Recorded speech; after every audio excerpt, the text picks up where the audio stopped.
Bonsoir. Bonsoir, bienvenue à Nancy, à l'espace Herbert Simon, c'est écrit là, c'est ça, pas d'erreur. Au pôle, enfin, on remercie l'IBU de nous accueillir. Ce soir, en public, merci d'être là, vous êtes au moins 400, c'est super. Et deux invités. Est-ce que l'IA menace-t-elle notre vie privée ? Alors je vais vous lire un petit texte, puis à la fin vous pourrez dire que le texte n'était pas bien ou très bien, vous aurez le droit.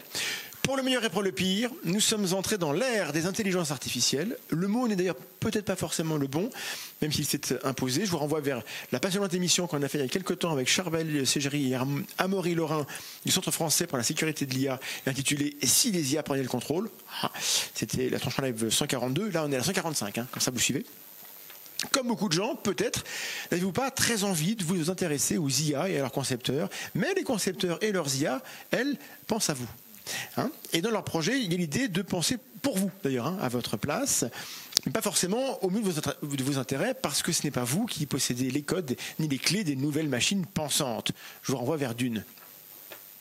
Il est facile de se laisser séduire par tous les services que les IA du marché nous rendent déjà, gratuitement, en tout cas c'est ce qu'il semble.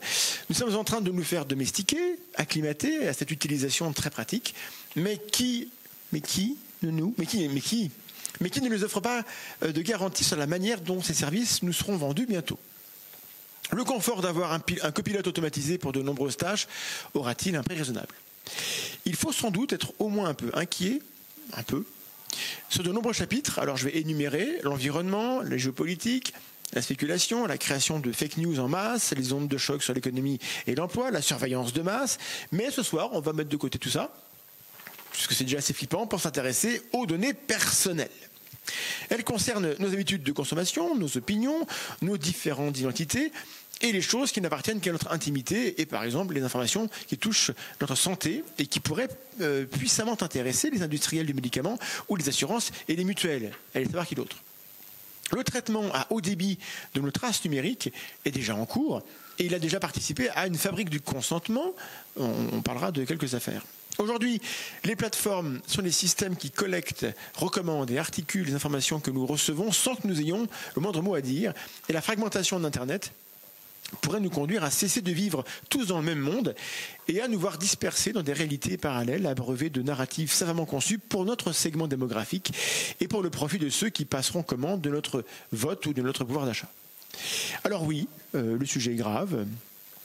Nous allons quand même essayer de passer une bonne soirée, à apprendre des choses pour mieux nous préparer grâce aux lumières de nos invités. Samuel Nowakowski, qui est enseignant-chercheur à l'Université de Lorraine. Il est chercheur au LORIA, laboratoire lorrain d'informatique et des applications, et plus particulièrement dans l'équipe Mosaïque. Et Mosaïque, je ne sais pas ce que ça veut dire, mais il nous dira dans un instant. Et Maximilien Lana, professeur junior de temps public, titulaire de la chaire Régulation des plateformes numériques et souveraineté. On peut les accueillir et les applaudir.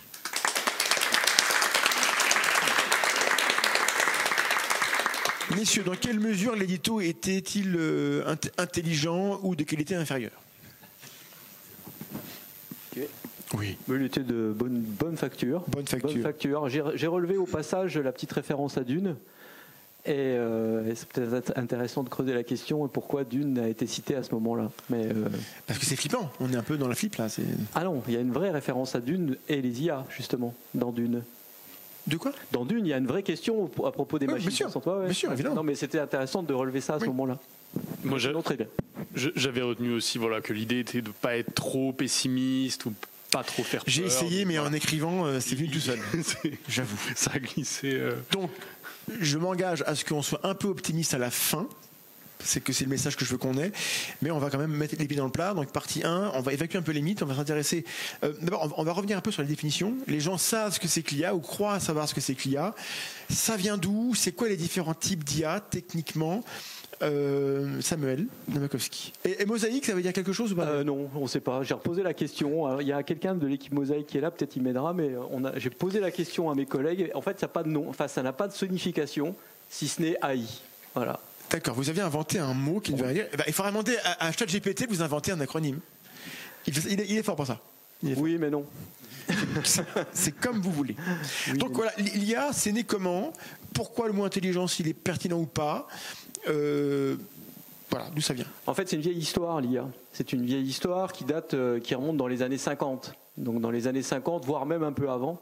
Donc le mot intelligence artificielle est créé dans les années 50, justement, en 54, dans un groupe de travail qui s'est passé dans un lieu qui s'appelle Dartmouth. Mais en gros, c'est à ce moment-là que est inventé ce terme-là. Alors il y a plusieurs faits qui sont concurrents et qui font que ce terme-là va émerger.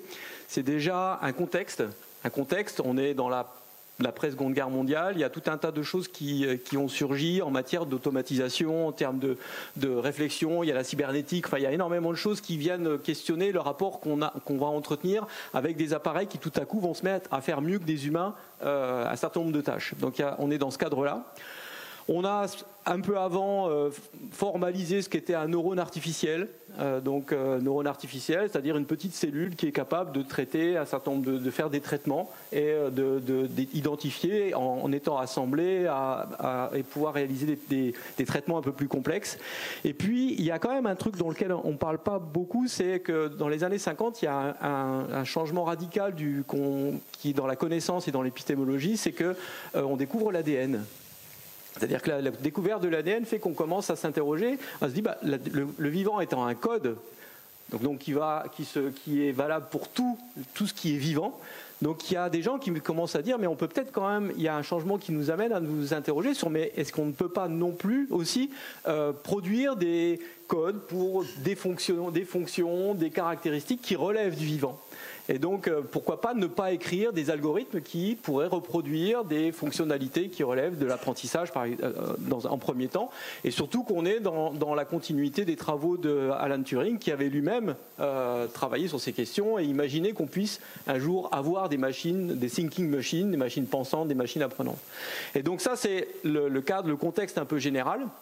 Dans ce contexte-là, des gens vont se réunir, dont un certain nombre de grands noms qu'on retrouvera après, et ils vont formaliser, inventer le terme artificial intelligence, et surtout en se focalisant sur une des significations du terme intelligence. Alors, quand on en parle, intelligence veut dire, pour nous, déclenche plein de choses, l'ingéniosité, l'inventivité, etc. Donc ça, c'est qui nous surgit tout de suite rapidement.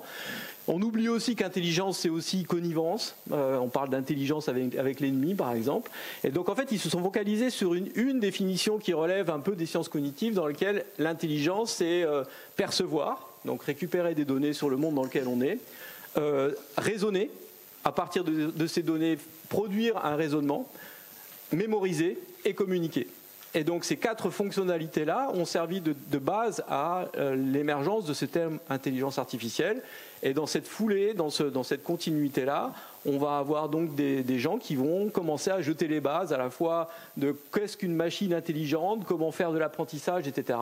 Et donc on a énormément de choses qui sont découvertes, inventées, formalisées en ces temps-là, sauf qu'il manque quelque chose d'important, c'est qu'on n'a pas nécessairement les machines à l'époque pour pouvoir faire ce que l'on fait d'ailleurs aujourd'hui assez facilement avec les machines dont on dispose, mais cela dit, on n'a pas du tout les ordinateurs au sens où on les entend aujourd'hui. Donc on invente tout ça, il y a énormément de choses qui se font. C'est également une réflexion qui traverse la société. Je vous invite, si vous avez l'occasion, d'aller lire une nouvelle de Roald Dahl. Roald Dahl, celui qui a écrit Charlie et la chocolaterie, il écrit une nouvelle en 1953, donc qui s'intitule La grande grammatisatrice automatique. La grande grammatisatrice automatique, c'est un ordinateur surpuissant qui va aider les mathématiciens, leur faire gagner du temps, etc. Sauf que cette grande grammatisatrice, elle a la faculté, les capacités de traiter les mots, le langage. Donc en programmant le ton, l'intrigue et les personnages, il fabrique des histoires à la chaîne. Donc l'idée, c'est d'investir et de s'approprier le marché des lettres. Et donc, qu'est-ce qui préside à ça? C'est que Roald Dahl est un coquin, et donc il dit qu'est-ce qu'on fait, pourquoi pour s'occuper du marché des lettres, et en fait pourquoi pas ne pas faire, pourquoi on se priverait de faire de la littérature un objet manufacturé et le vendre comme un meuble, etc. Après la question la qualité, c'est pas grave, ça coûte pas cher et c'est fait rapidement dans les temps. Donc en fait il pose déjà tout un tas de questions qu'on se pose déjà, et après il pose la question des auteurs, mais les auteurs seront jamais d'accord. Et les auteurs vont dire, au départ, certains vont dire oui, ceux qui sont en manque d'inspiration, alors pour Roald Dahl, c'est les plus vieux, et puis ceux qui s'adonnent à la boisson. Et finalement, tous les auteurs, sous la poussée de ce système et de la tendance qui se mettent à utiliser et à signer de leur nom des textes qui ont été produits par la grande grammatisatrice automatique. Donc vous voyez que la question de la grande grammatisatrice sont des questions qu'on se pose aujourd'hui. Qui est l'auteur ? Comment produire à la chaîne du texte, on voit ce que ça donne. Et puis cette espèce d'industrie qui est là, c'est l'État. Dans notre monde, c'est plus des grandes entreprises, mais aussi financées par des fonds fédéraux, entre autres pour les versions états-uniennes. Vous voyez que les questions émergent déjà dans les années 50 sur ces questions-là. Alors je vous jure que moi, l'édito, je l'ai écrit. Autant la dernière émission sur les IA, je l'avais fait écrite par une IA, pour voir. Là c'était moi. Et donc Samuel, toi tu es l'auteur de L'essentiel de l'intelligence artificielle, ce livre, c'est toi qui l'as écrit. Hein. Ouais, c'est moi qui l'ai écrit, ouais. Donc vous aurez des infos. En fait, c'est l'intérêt de ce livre. Alors, je vais juste en faire un petit peu la promo. C'est qu'il s'adresse à tout le monde. C'est-à-dire, c'est justement pour compléter des émissions comme celle-ci. C'est-à-dire qu'aujourd'hui, on ouvre la radio, on allume la télé, on parle d'IA tout le temps. Ce matin, c'était DeepSeek. Hier, c'était encore autre chose. Et puis, c'est tout le temps. Tout le temps, l'IA, c'est le mot-clé qu'on retrouve. Et bon, il y a eu des études sur le nombre de fois, le nombre d'occurrences du mot IA dans la presse. On a multiplié par 1000, 10 000. Enfin, on n'en parle que de ça. Et donc, c'est pour moi une question de citoyenneté. C'est-à-dire que tous les citoyens de savoir de quoi on parle. Si on veut pouvoir en discuter, il faut savoir de quoi on parle, quels sont les enjeux, les risques, etc. Et donc, c'est l'objet de ce bouquin. Il part de zéro, du début. Et il va jusqu'aux grands défis, c'est vrai qu'on relever. On frôle l'overdose, mais il faut qu'on en parle. C'était d'ailleurs le thème du printemps de l'esprit critique de cette année à Paris, où il y a également eu des expositions sur le sujet. Donc effectivement, l'IA, c'est vraiment dans l'air du temps. Il y a un petit peu tout le monde qui en parle, en effet, sans tout le comprendre d'ailleurs. Ouais. Et le prochain thème, ce sera l'alimentation. L'alimentation, ce sera le prochain thème du printemps de l'esprit critique. Comment je le sais? Bon. Maximilien Lana, donc l'autre volet de ce soir, c'est les données personnelles. Donc, vous êtes juriste. Les données personnelles, elles m'appartiennent, mes données personnelles. Parce que là, j'ai marqué que ça va être très décevant comme réponse. Apparemment, c'est pas sûr. C'est quoi les données personnelles? Et par rapport à la thématique de ce soir, qu'est-ce que le public doit savoir sur ces données personnelles pour comprendre de quoi on va parler? Alors, les données personnelles, pour faire peut-être un petit peu d'histoire et compléter ce qu'a dit Samuel aussi, la question des données à caractère personnel, elle est apparue juridiquement plutôt vers la fin des années 70. Alors, on aura l'occasion, il me semble, de revenir un petit peu sur l'histoire de la notion de données à caractère personnel. Voilà, c'est quelque chose qui est apparu dans les années 70 et qui, à l'origine, avait pour but de voir comment protéger l'individu des capacités de fichage de l'État. Parce que l'État, administration, a à sa disposition un certain nombre de fichiers, ce qui n'est pas inquiétant en soi.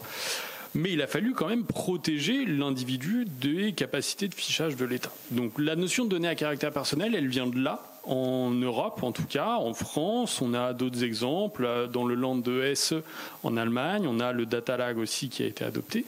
Bref, ce qu'il faut retenir, c'est qu'une donnée à caractère personnel, c'est une donnée, une information qui permet d'identifier directement ou indirectement un individu. Donc le nom de famille, évidemment, mais ça va être des choses qui peuvent être justement indirectement identifiantes, par exemple la taille, l'apparence physique, etc. Tous ces éléments qui sont croisés entre eux et qui permettent finalement d'identifier un individu. Alors, la question se pose évidemment de savoir à qui appartiennent des données à caractère personnel. Et alors, justement, là, c'est là où c'est décevant, c'est que nos données ne nous appartiennent pas au sens classique du droit de propriété. On n'a pas de droit de propriété sur nos données à caractère personnel. Alors, scandaleux, oui et non. Je dirais plutôt que non, puisque le fait d'instaurer un droit de propriété sur les données et justement aurait des conséquences très fâcheuses pour les individus. Par exemple, ça voudrait dire que les données à caractère personnel seraient intégrées à notre patrimoine. Du coup, potentiellement, on pourrait les vendre. On pourrait les vendre et on pourrait payer nos dettes, par exemple, avec des données à caractère personnel. Mais justement, là où est le problème, c'est qu'on a plutôt considéré que les données à caractère personnel étaient des éléments relatifs à l'identité de la personne. Est-ce qu'on peut considérer que juridiquement, on peut se déposséder d'éléments relatifs à notre identité? Et c'est ce qui, justement, a amené la doctrine juridique à considérer que, en fait, non, il n'y a pas de droit de propriété sur les données à caractère personnel, ce qui n'empêche pas, pour autant, que les individus doivent être en capacité de maîtriser les données qui les concernent. C'est justement tout l'intérêt de la législation sur les données à caractère personnel. Donc on verra tout à l'heure le RGPD et un peu sa longue histoire quand Samuel nous aura quitté, parce que Samuel de partir plus tôt que prévu. La différence entre le droit français, le droit européen et le droit américain, est-ce qu'il y a un risque, et Samuel pourra développer, mais j'aimerais qu'on commence avec le droit, un risque de fragmentation, parce que pour l'instant Internet est censé être égalitaire pour tout le monde, on parle d'horizontalité, etc. Ça remet en question ou pas, cette chose-là? Alors oui, par définition, ça les remet en question aussi, parce que le droit n'est que, à un moment, la retranscription d'une forme aussi de pensée politique et de volonté politique. Donc il n'y a pas forcément de différence entre le droit français et européen. Pas en tout cas de différence majeure. Depuis l'adoption du règlement général européen sur la protection des données, donc le fameux RGPD, on a un ensemble de règles juridiques harmonisées au niveau européen pour justement empêcher qu'on ait cette fragmentation du droit de la protection des données entre les différents États membres. Là où évidemment ça se complique, c'est si on vient comparer le droit de l'Union européenne et le droit états-unien. Par exemple, où on a des approches vraiment différentes. Un droit américain qui, lui, laisse plus de place à l'innovation, une approche aussi un peu plus libérale de la régulation, alors qu'en Europe, vraiment, on essaye de trouver un juste équilibre entre régulation et innovation. Donc, par définition, oui, on a un risque de fragmentation avec une solution technique qui a été trouvée par le règlement, c'est d'avoir une application terrestre et territoriale assez large qui permettent justement de régir un nombre de situations assez importantes. Pour prendre un exemple, une entreprise américaine qui traite des données à caractère personnel d'un citoyen européen ou via une de ses filiales sur le sol européen, le droit européen aura vocation à s'appliquer. On se rappelle qu'au Brésil, ils ont fermé Twitter parce que justement il y avait ce conflit entre le droit local, étatique et l'entreprise. Alors c'est une fragmentation du point de vue technique ou des humanités numériques, comme on pourrait dire, c'est déjà en train de se produire ou pas? En fait, je vais revenir sur ce que tu disais. La question de Internet, à l'origine, est un réseau qui est acentré, symétrique, où en fait, il n'y a justement pas cette horizontalité et pas de fragmentation. Après, le problème vient dès le web arrive. D'ailleurs, en 96, déjà, il y a un gars qui écrit « Vous voulez détruire Internet ou vous dépassez Internet, il faut inventer le web ». Donc, en inventant un service qui est le web, et surtout en passant dans le monde des années 2000 avec... On explique ce que ça change, le web? Le web, en gros, si on veut être clair, Internet, je vais faire des parallèles rapides. Internet, c'est le réseau, c'est la route. D'accord ? C'est le côté physique, c'est ce qui permet les échanges. Donc, faites le parallèle, la route, le réseau routier, le réseau Internet. Dessus, vous avez un protocole. Ça, c'est commun sur Internet, c'est le protocole TCP/IP, c'est ce qui permet d'utiliser le réseau. Sur la route, vous avez du code de la route. Et puis après, vous avez des services. Donc sur la route, vous avez un service de bus qui vous emmène d'un point A à un point B, et en utilisant le réseau routier et le code de la route. Sur le réseau, vous avez donc un service, le web ou le mail, qui se charge d'acheminer de votre boîte mail à une boîte mail de votre correspondant en utilisant le réseau physique, avec les règles imposées par le protocole. Donc Internet en soi, après, se pose des questions géopolitiques. Ouais. La place de la trottinette, on oublie, ou la métaphore est limitée, c'est ça, on ne peut pas tout comparer. La trottinette. La trottinette, on ne peut pas la rentrer, c'est pas un service en soi. Par contre, un service de trottinette en prêt, c'est un service. Bon, ça marche quand même, ouais, d'accord. C'était pour dire une petite bêtise, pardonne-moi. Oui. Je te laisse continuer. Oui, donc ce que je voulais dire, c'est quoi? C'est qu'en fait, le réseau en soi, même s'il y a des considérations géopolitiques qui relèvent de justement l'intégration de tous ces câbles, de tout ce réseau sur une planète qui a ses propres contingences, on va dire à la fois les pays, etc. Et bien après, les services en soi, le web en particulier, puis les plateformes qui viennent s'installer, apportent leur propre logique, et c'est là que la fragmentation se fait. C'est à partir du moment où on a des services qui sont plus accessibles à tout le monde de manière transparente, où on a des lieux qui n'y ont pas parce que s'il y a des règles qui les interdisent. Et en fait, ce qui était au départ une idée, c'est l'idée du village global, c'est-à-dire où qu'on soit, on est partout. Et en fait, passé les années 2000 avec ce web qui s'est installé, qui s'est généralisé, où qu'on soit, on est peut-être partout, mais il y a des endroits où on n'ira pas parce qu'on n'a pas l'abonnement, on n'a pas ça, il y a des règles qui interdisent, il y a des connexions qui ne se feront pas parce qu'il y a des choix, des raisons politiques qui ne le feront pas. Donc en fait, c'est ce passage-là qui fait que le web se fragmente et pas vraiment Internet en tant que tel. Voilà. Ah, ok.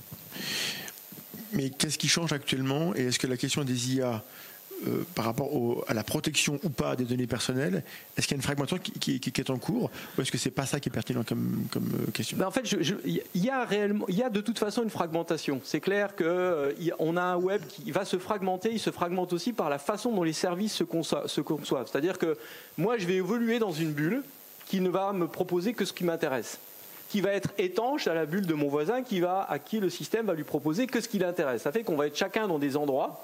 On peut être l'un à côté de l'autre, mais voir le monde selon deux versions différentes qui sont basées sur la façon dont le système va lui recommander ou lui proposer des contenus. Donc ça, c'est le résultat typiquement d'un système qui relève de l'IA. C'est-à-dire que la recommandation, c'est bien d'aller chercher mes habitudes en termes de consommation, en termes de consultation de données, etc., en termes d'habitudes diverses, et il va me recommander ce qui va maximiser le fait que je le regarde. Donc mon voisin n'est pas pareil que moi. Donc là, il y a une fragmentation qui intervient à ce niveau-là. Et donc les IA, par leur mode de fonctionnement basé sur l'apprentissage, qu'elles soient génératives ou pas, qu'elles soient de recommandation ou d'autres choses, puisqu'elles ont pour vocation, et elles sont programmées pour nous produire ce qui va maximiser ma probabilité de rester dessus ou d'avoir ce qui va satisfaire ma demande, forcément, on a des réponses qui vont pouvoir être différentes, et donc on va contribuer à la fragmentation des réponses, donc du monde, par la constitution de ces bulles ou de ces enfermements des individus. Donc ça, c'est cognitif ou culturel, idéologique, on va dire? Tout. En fait, ça peut être, par exemple, ça peut être sur le fond, parce que le système, les IA, de manière générale, vont piocher dans le web dans son ensemble. Le web dans son ensemble contient le meilleur et le pire. C'est la version classique du pharmacos, c'est-à-dire c'est à la fois bon et pas bon, destructeur et émancipateur, etc. Donc, en fait, dans le web, on y trouve tout. Vous y trouvez aussi bien des informations qui considèrent que la Terre est plate, et puis des informations qui vont dire qu'elle n'est pas plate. Donc il y en a tout un est peu là. Plus, quand même. Donc il y en a un peu plus, mais il y en a. Et donc après, tous dans ce fatras, les machines vont faire leur apprentissage.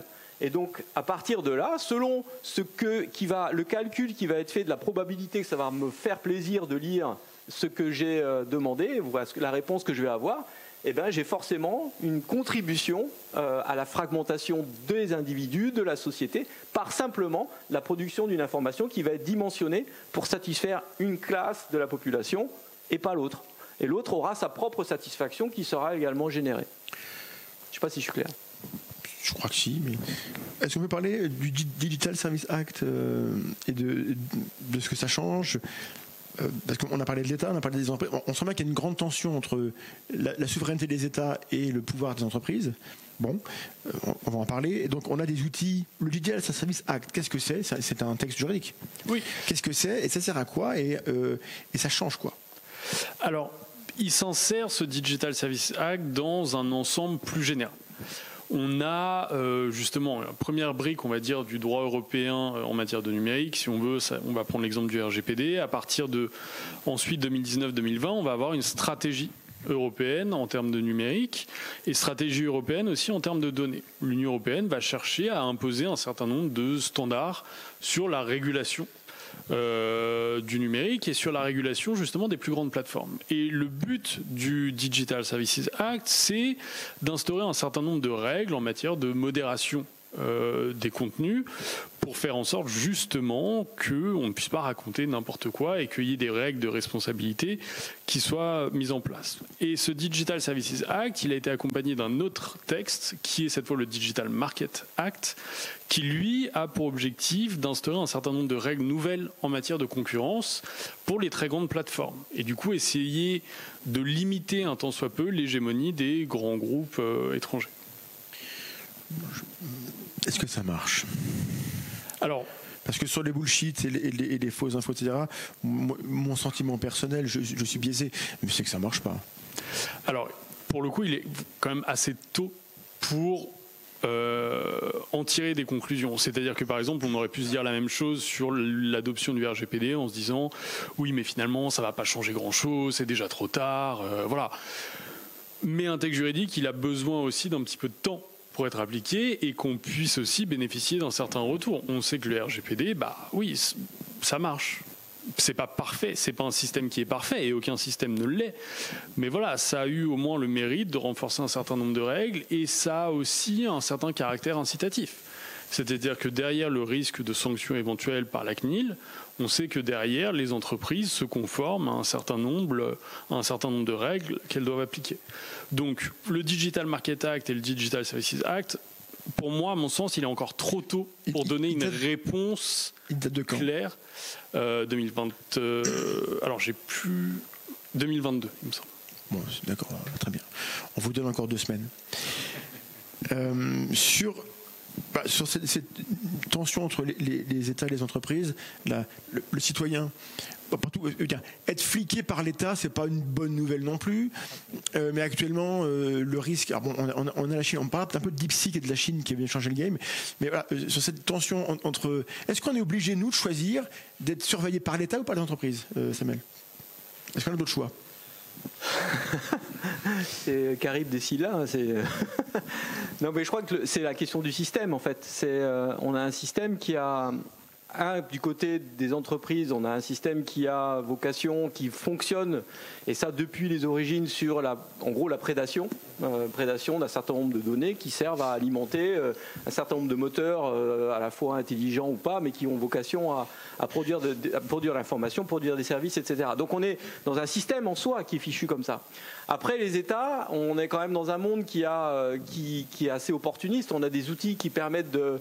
Et puis, entre la fin des années 60 et surtout le passage des années 2000, 2001 et tout ça, ont amené quand même des comportements des États qui ont justifié, à cause des attentats, à cause des tensions géopolitiques, qui ont justifié que les outils puissent être mis au service des États pour, toujours pareil, garantir la sécurité sur le territoire ou sur les territoires. Donc en fait...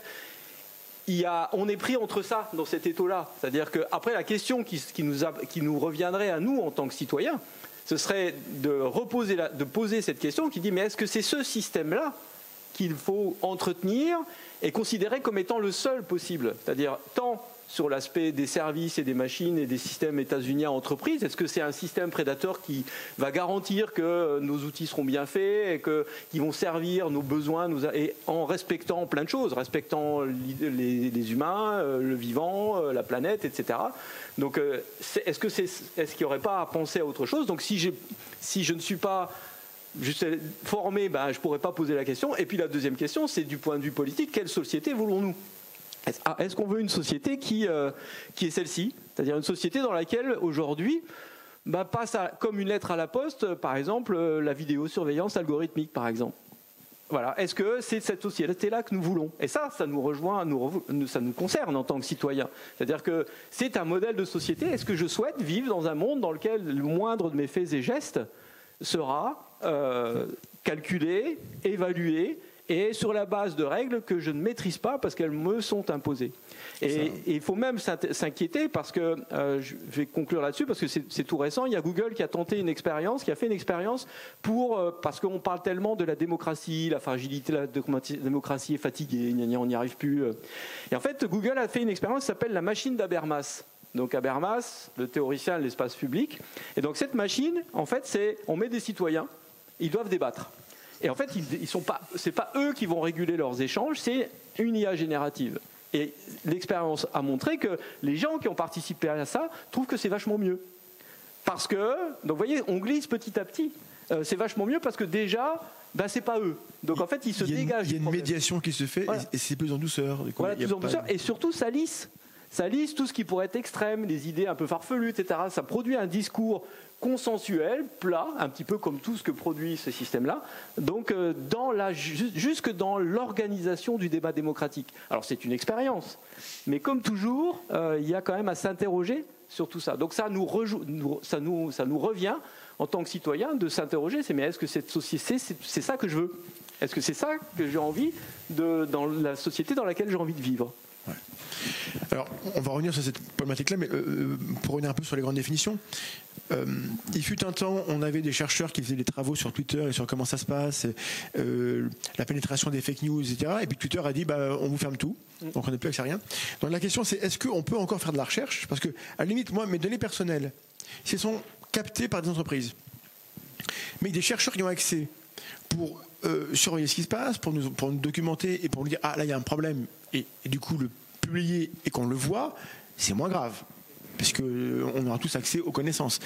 Est-ce que le RGPD a changé les choses ou pas? Et puis après, si qu'est-ce que je viens de dire est-ce que les API, etc., qu'on avait sur Twitter, est-ce que c'était une solution? On les a plus. Est-ce qu'il faut revenir là-dessus? Et si oui, est-ce qu'il y a un effort en ce sens? Donc d'abord, le RGPD, ça change des choses, ça limite la recherche ou pas?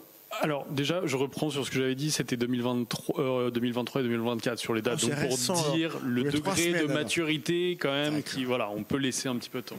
Alors le RGPD a quand même changé pas mal de choses sur la façon et sur l'approche qu'on a des devoirs des entreprises aujourd'hui.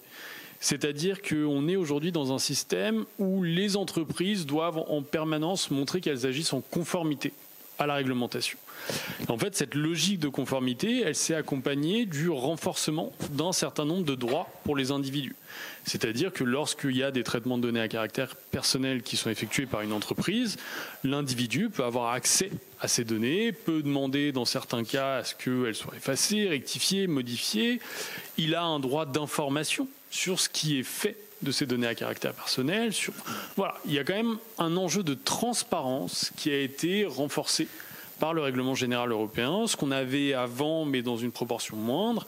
Et le but du texte a été justement de renforcer tout ça. D'accord. Sur la possibilité de faire de la recherche de manière éthique, vertueuse, et est-ce que c'est suffisant comme transparence pour s'assurer qu'on ne fait pas n'importe quoi, ou est-ce que c'est déjà une cause perdue? Je dirais que vu la tendance, c'est pour moi presque une cause perdue, parce que en fait, vous voyez les problèmes la question qui se pose autour de X Twitter, c'est il n'y a plus possibilité d'agir sous des prétextes et des règles qui nous sont imposées. Après, on peut dire on s'en déconnecte, on éteint notre compte, etc. On le garde à distance, mais on ne peut qu'observer en fait. On ne peut qu'observer les dynamiques qui se déclenchent, etc. Donc il n'y a aucune possibilité d'aller plus en profondeur. Et cette transparence du programme, oui, il y a une volonté de Musk de rendre ça visible, mais ça résout pas le problème, ça résout pas la question. C'est pas une transparence au sens où on l'entend. Il n'y a pas d'explicabilité. Et cette transparence n'est il agit de ça pour se garantir et respecter finalement une vision qui est sa propre vision du monde et donc servir ses propres intérêts. Donc ça devient difficile d'aller explorer ces environnements-là. Parce que dans les problèmes, il y a le fait que les données sont là, ces IA minent tout ça, les prennent, mais c'est des données dans lesquelles il y a à boire et à manger, il y a des trucs vrais et des trucs faux, personne ne vérifie. Comment, s'il n'y a pas de recherche derrière, publique, ouverte, pour nous dire dans quelle mesure les modèles se nourrissent de données vraies ou fausses, comment on peut avoir confiance dans la construction même des IA? Disons que c'est pour ça qu'on développe des modèles, on essaie de développer des versions alternatives. Là, les versions, alors il faut qu'on sépare les deux. D'un côté, il y a les réseaux sociaux, style Twitter, etc., qui ont leur propre logique, leur propre algorithme de recommandation, de remontée, de constitution finalement de la production d'une information qui me sera destinée. Donc là, il y a un système déjà qui est propre à Twitter et qui produit cette information que je vois. Après, d'un autre côté, il y a tous ces grands systèmes dits d'IA, pour ne pas nommer ChatGPT, mais il y en a plein d'autres. Il y a plusieurs choses qui entrent en jeu là-dedans. C'est la constitution même de l'information repose sur des apprentissages dont on n'a pas nécessairement connaissance des modèles, parce que c'est privé déjà, c'est des boîtes privées. Même s'il y a un certain nombre de choses auxquelles on pourrait avoir accès, on n'y a pas accès. Il y a en plus, se rajoute dessus une modération qui se fait par des humains qui eux en plus importent avec eux leur propre biais. Le système étant génératif et pré-entraîné, il va déjà fabriquer des choses et on va faire le tri de ce qui est recevable, entre autres au regard d'une forme de législation ou d'un certain nombre de choses qui pourraient heurter ou la morale de manière générale. Mais déjà, c'est des choses qui s'empilent et qui produisent une information qui est de base biaisée, parce qu'il n'y a pas eu de choix des données, il n'y a pas eu de réflexion sur qu'est-ce qu'on choisit, et puis en plus on raccroche là-dessus des individus qui emmènent avec eux ce qui sont leurs propres biais culturels, sociaux, etc. Donc ça, c'est là, dans ces systèmes-là, il y a de base un problème constitutif, en fait. C'est pour ça qu'il est nécessaire, et c'est bien tout l'enjeu, et c'est là que l'innovation, à mon sens, devrait être. Il est nécessaire que nous dotions d'outils qui correspondent à la façon dont nous voulons que ces outils-là se déploient, respectant le AI Act ou d'autres choses comme ça, sur la transparence, la non-discrimination, un certain nombre de règles. Donc ce serait peut-être intéressant et c'est là que, à mon avis, la bataille ou l'enjeu est à ce niveau-là. Et surtout, je pense que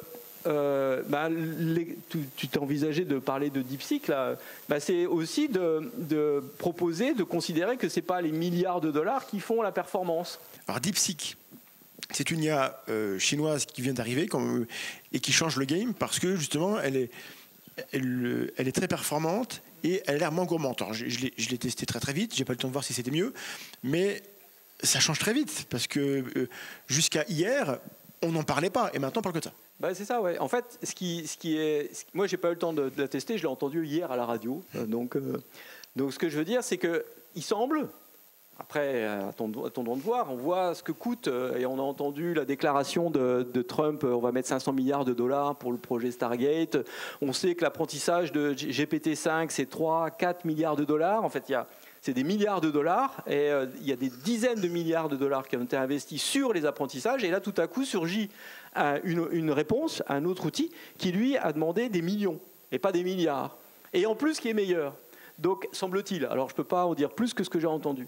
Et je n'ai pas testé non plus, je n'ai pas réussi à me créer un compte. Apparemment, le site me disait qu'il y avait une influence de gens et ils ne pouvaient pas me répondre. Il y a eu une attaque sur le site. Moi, j'ai réussi à me connecter. Et je peux dire, voilà, c'est une IA chinoise. Ouais. Donc, quand on lui demande ce qui s'est passé à Tiananmen en avril 88, elle me dit je ne peux pas vous dire. J'ai réussi à obtenir une réponse quand même. Donc, voilà, quand on négocie, on peut y arriver. Mais il y a le problème de c'est la Chine, donc c'est pas mieux qu'ailleurs en termes de. Non, clairement pas. Donc en fait, ce qui vient secouer l'affaire, c'est qu'on sort d'un modèle ultra gourmand qui, de toute façon, a été pour nous une course perdue d'avance. C'est-à-dire on n'aura jamais 500 milliards à mettre dans la bassine, dans la corbeille de la mariée pour faire ça. Et donc là, tout à coup, un truc qui semble plus performant et qui est beaucoup moins cher surgit. Donc forcément, ça rebat les cartes. Ça veut dire qu'à un moment donné, il y a d'autres modèles possibles, d'autres façons de faire. Et c'est ça, en fait, qu'il faut défendre.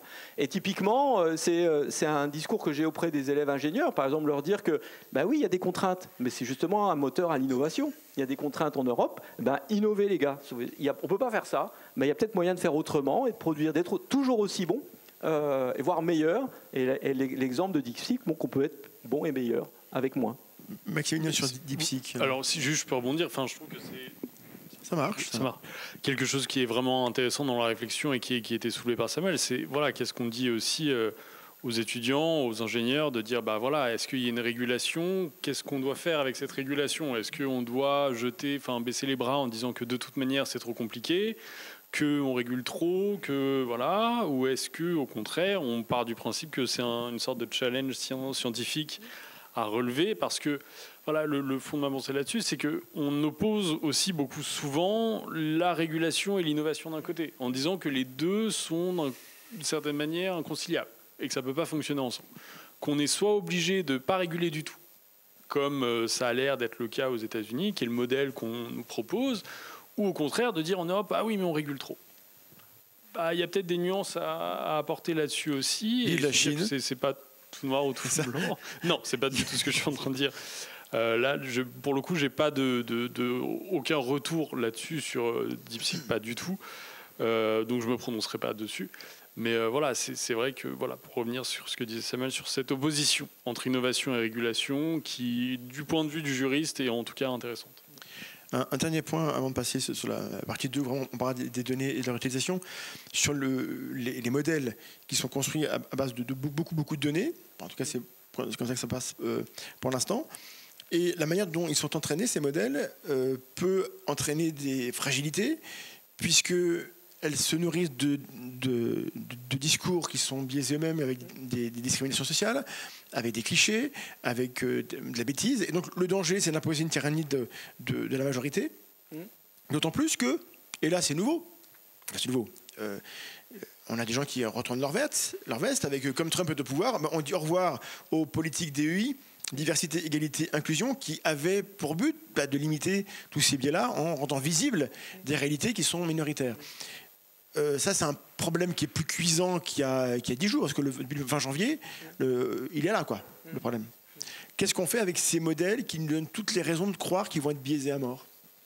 C'est même pas les croire, ils sont biaisés de toute façon. Donc qu'est-ce qu'on fait avec ça? Déjà, on conserve, parce que, alors je pourrais ressortir un petit exemple que je sors à mes étudiants, mais on conserve déjà toutes nos compétences en tant qu'humain. C'est-à-dire que la machine, ok, elle est capable de faire des choses, mais il faut être en capacité de critiquer ce que propose la machine. Donc je vais prendre un exemple. Je vais prendre un exemple qui m'est arrivé cet été, enfin en fin d'été, j'avais un séminaire à Sciences Po avec mes étudiants, et on parlait d'IA, et un de mes étudiants me dit, voilà, cet été, j'étais dans un camp scout, et on m'a demandé d'écrire une messe. Et il me dit, je ne sais pas écrire une messe, donc je suis allé voir ChatGPT. ChatGPT a écrit une messe. Mais ChatGPT, quand il a repris le texte, c'était bien écrit, hein, c'est toujours la fonction de ChatGPT, c'est de produire du texte de qualité, vu que c'est fait pour ça. Mais en fait, toutes les citations de la Bible n'étaient pas de la Bible. Elles étaient reformulées, fabriquées, complètement farfelues. L'évangile selon Samuel. Voilà, les évangiles selon ChatGPT, en fait. Et donc en fait, qu'est-ce qui sauve? Et c'est là où, en fait, il y a une vraie importance à savoir à quoi on a affaire. Il faut que nous conservions toutes nos compétences. Ça ne veut pas dire qu'on ne confiera pas à des machines des tâches, mais il faut être en capacité, surtout que la façon dont c'est fait, c'est de l'apprentissage. Donc le paradigme a changé. Le paradigme change parce que auparavant, quand vous confiez à un robot, par exemple, dans une chaîne de montage, une fois qu'il faisait la tâche, il la faisait, il ne se trompait pas. Là, en fait, on a un machin qui peut produire quelque chose et qui a beaucoup de chances de produire quelque chose qui est faux ou avec soumis à probabilité. Donc, moi, en tant qu'humain, je dois donc être en capacité de dire non, ça ne va pas, ou je reformule, ou je ne sais quoi. Mais si j'ai décidé que c'est la machine sur tout ce champ-là qui fera sans que j'ai d'action dessus, on ouvre une porte du pire. Et justement, tout ce qu'on assiste dans plein d'endroits, c'est vraiment la porte du pire. Il y a quelques mois, ChatGPT, on lui demandait des sources, il inventait des articles de science. Il ne fait plus maintenant, il vérifie normalement les trucs parce qu'il a accès au net, mais voilà, c'est compliqué. Alors, on avait aussi l'affaire Clearview, on peut en dire 2 mots. Clearview AI, en janvier 2020, une grande banque de données avec des visages pour reconnaître les gens. Mais c'est biaisé comme truc. Alors, j'ai pas noté, parce que j'ai pas le temps de me documenter. C'est quoi le problème dans le scandale Clearview? Il y en a plusieurs. Alors, c'est quoi les problèmes Alors, le problème, déjà, c'est d'avoir recours à des outils qui permettent finalement d'aller extirper des photos d'individus sans recueillir leur consentement. Déjà, donc de constituer des bases de données. Ça, c'était sur 87 millions de gens sur Facebook, hein, c'est ça, non? Voilà. C'est ça. Donc déjà, la constitution de grandes bases de données et de données biométriques. Pardon, le nombre que j'ai donné, c'est pour Cambridge Analytica, pardonnez-moi. Mais c'est du même ordre. Oui, c'est à peu près, c'est des quantités considérables de données. Donc déjà, voilà, cette constitution de bases de données sans demander le consentement des individus, ce qui était déjà le premier problème. Et le deuxième problème, c'est l'utilisation qui en est faite derrière de ces bases de données. Et donc potentiellement, avec ce qui était en cause, c'était aussi la fourniture de ces bases de données à des forces de l'ordre pour entraîner justement des logiciels à reconnaître des visages. Donc voilà, et ça sans que personne n'ait donné son autorisation. Donc on va passer à la partie 2. Je fais un petit interlude pour vous dire que le prochain Tranchant Live en public ici à Nancy encore, on sera à la bibliothèque de l'Artem le 25 mars et on parlera de l'histoire de l'université. Qu'est-ce que c'est comme truc? L'université, c'est un endroit où les gens avec des grosses têtes se réunissent entre eux. Voilà, d'où ça vient, qui suis-je ou vais-je. J'aimerais aussi voter pour remercier les gens qui ont organisé la VLED. On a Alexandre de l'Astec qui installe tout ça. On a Eleonore Govilas et Philippe Schneider de l'université qui programme avec nous tout ça, qui aide à la régie. On a l'Université de Lorraine, merci, c'est leurs locaux. Et puis nous sommes à l'IBU, I comme E, IBU de Lorraine. Donc on remercie la responsable Annelise Crozet qui nous a reçus, et puis Jules qui a donné un coup de main pour... Voilà, on peut les applaudir.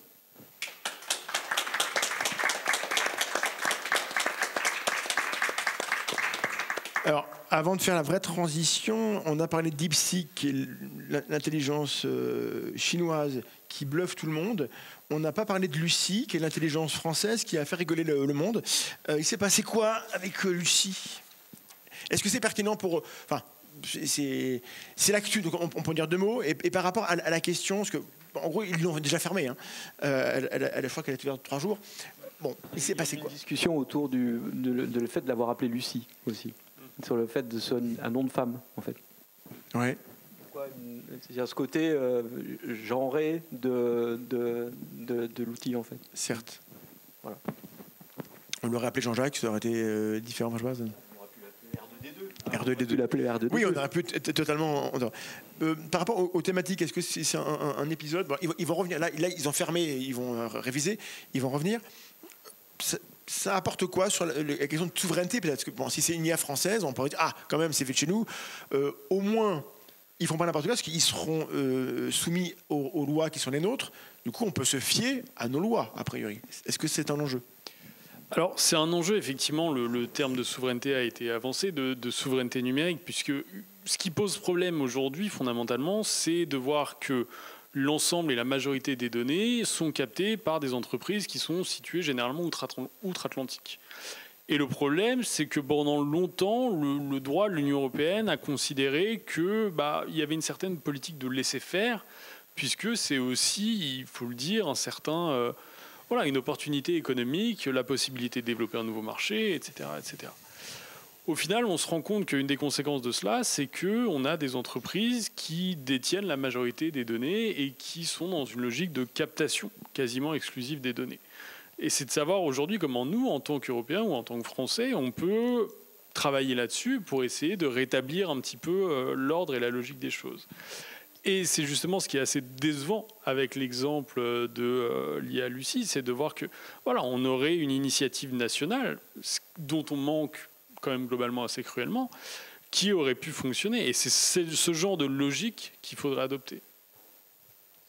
Donc bon courage aux créateurs des futures IA françaises. On vous attend. Alors, sachant que on peut dire 2 mots quand même des apports positifs, je vais le dire, et puis après on passera au problème, c'est que l'IA apporte une amélioration pour les diagnostics, donc ça sauve des vies. Donc par rapport aux données personnelles, si on injecte des données médicales dans la machine, on peut sauver des gens. Et en même temps, injecter des données médicales, c'est dangereux parce qu'on sait bien que ça peut être utilisé pour les classer, pour les fichier et pour leur imposer des tarifs différentiels. On peut améliorer tout ce qui est accessibilité. Dans les déserts médicaux, par exemple, vous avez une machine, une IA, elle peut vous répondre. Alors, ça serait quand même bien d'avoir un expert, mais dans l'état actuel où on a des déserts de fait, est-ce que avoir Lucie sur un PC à la mairie, ça peut pas sauver des vies? On a c'est tout. plein d'aides ponctuelles. Donc on a quand même plein de choses. Sur l'accessibilité à la traduction immédiate, on pourra parler à des gens en instantané dans leur langue. C'est un truc de fou. Donc on a tout ça. Et pourtant, on est très très inquiet, alors que c'est beau tout ça. Donc la partie 3, ce sera est-ce qu'on peut être optimiste ou pessimiste, donc je ne vais pas aller là-dedans, mais actuellement, on revient au comment les modèles sont entraînés. On n'a pas évalué la pertinence, la propreté des données, très bien. Et on a tendance à faire porter sur l'utilisateur la responsabilité. C'est-à-dire que moi, j'ai des machines et je clique sur « j'accepte ». Bon. Est-ce que pour l'IA, on peut imaginer d'imposer des restrictions avec des réglementations pour empêcher que l'IA fasse certaines choses avec nos données? Est-ce que c'est déjà en place? Ou est-ce qu'on, comme c'est un peu une des boîtes noires, on n'a pas accès à ce qu'elle en fait? Non, juridiquement, il y a déjà un certain nombre de choses qui sont prévues et réglées. Et justement, on a mentionné tout à l'heure le règlement sur l'intelligence artificielle qui propose certains usages qui sont considérés comme étant inacceptables ou qui encadrent d'autres types d'usages de l'intelligence artificielle. Donc, réglementer en soi, c'est pas tant un problème. On peut le faire et on peut avoir des règles qui sont applicables. Donc, sur ce point-là, ça pose pas tant de soucis que ça. D'accord, mais c'est un peu une boîte noire quand même. Donc, si l'IA a accès à des données médicales, dont on dit ça sauve des vies, on le fait. Mais derrière, on ne sait pas trop ce qu'elle en fait et qu'elle est connectée d'une manière ou d'une autre à des entreprises qui la possèdent et qui ont aussi un intérêt à vendre des polices d'assurance, par exemple. Bon. Alors, les raccourcis sont un peu gros, dans le sens où il y a quand même aujourd'hui toute une réglementation sur la logique de l'assurance. C'était une question qui s'était déjà posée sur l'accès aux données des objets connectés. Voilà, est-ce qu'une montre connectée, voilà. Mais on a aujourd'hui des textes juridiques qui encadrent ces pratiques et qui garantissent justement qu'on ne puisse pas avoir un accès à ces données par des assureurs, par exemple. Donc en soi, on peut adopter aussi les mêmes mécanismes pour les transcrire au domaine de l'intelligence artificielle. Sur cette question-là, Samuel. Disons que j'espère juste qu'on aura la puissance pour imposer les règles qui sont les nôtres. Je ne sais pas si vous avez lu le dernier bouquin d'Alain Damasio. Alain Damasio, qui est un des auteurs de SF, qui a écrit un roman qui s'appelle Les Furtifs, qui interroge un monde numérique. Et il est parti dans une résidence dans la Silicon Valley, et son bouquin s'appelle La vallée du silicium. Et il va interroger un gars qui est un Français. Et ce Français en question, il a des bagues connectées qui mesurent tout un tas de paramètres physiologiques. Il a des implants qui permettent d'allumer la lumière chez lui et d'éteindre. Et c'est un gars qui travaille pour une banque française. Donc, ce que je veux dire par le petit exemple, c'est que il y a une nécessaire vigilance à avoir. C'est-à-dire, il y a des régulations, certes, mais après, il y a quand même la tentation. Il y a déjà une puissance de feu de ces systèmes-là qui est incroyable. C'est-à-dire que, par exemple, je vais prendre pour ChatGPT, dans les écoles, normalement, on ne doit pas pouvoir l'utiliser parce qu'il a une difficulté avec le RGPD. On ne peut pas demander à un élève de se créer un compte sur ChatGPT pour faire un cours. Pour ces raisons-là. Donc en fait, mais malgré tout, il faut qu'on en parle. Donc il faut qu'on soit en capacité, de proposer des réponses qui nous conviennent et qui correspondent à notre régulation. La deuxième chose, il y a aussi par rapport à tout ça, il subsiste derrière tout ça, tout ce qui relève des conditions générales d'utilisation qu'on signe et qu'on accepte dès qu'on utilise ces outils-là, qui vont dire, tiens, si tu te sers de ça, en gros, tu as autorisé qu'on en fasse ça, etc. Donc on a quand même beaucoup de choses sur lesquelles il faut être vigilant et j'ai espoir dans ce que j'ai lu et ce que je lis de l'AI Act, mais pour l'IA, mais on a encore du chemin. Et comme le disait Maximilien tout à l'heure, c'est un texte qui a vocation, qui est bien, qui existe. Il s'est en plus formulé en peu de temps. C'est quand même pas mal aussi. En 2 ans, à peu près, un peu moins, on a ça entre les mains. Mais il faudra encore du temps pour pouvoir poser tout ce qu'il faut dans le pré pour que les choses se mettent au diapason de ce genre de réglementation. On peut dire 2 mots de Cambridge Analytica, donc c'est un scandale de 2018, où l'entreprise britannique a exploité les données de 87 millions, c'était là, d'utilisateurs de Facebook et de leurs amis, grâce à des failles dans les règlements. Donc ils n'ont pas violé la loi en fait, mais voilà. Ils ont donc pu profiler les gens et revendre des segments de la population pour des messages publicitaires. Et on sait que ça a influencé le référendum du Brexit. En Roumanie, et que ça a pu certainement influencer l'élection en 2016 qui a amené Trump au pouvoir. Donc si jamais ça a eu cet effet-là, c'est lourd comme effet. Qu'est-ce qu'on en a fait? Alors d'abord techniquement, ça, une entreprise qui se glisse comme ça dans les failles, maintenant que l'IA est plus maligne que nous, elle le fera. Non, elle n'est pas plus maligne que nous, l'IA. Non. L'IA est super humaine sur beaucoup de tâches. Non. Elle est programmée pour faire des trucs bien. Mais elle n'est pas plus maligne que nous. Elle ne sera. Elle est plus performante que les humains sur beaucoup de tâches. Oui, mais parce qu'elle a été programmée pour ça. Oui, bien sûr. Et donc, en fait, il faut qu'on soit aussi vigilant sur la façon dont on en parle. L'anthropomorphisation de l'IA est déjà un problème. Parce que ça lui accordait une place en tant qu'être, agent, etc., doté d'une intention, alors que non. Et donc, l'IA en soi n'a pas d'intention ni de volonté propre. Elle ne peut faire que ce pourquoi elle a été faite.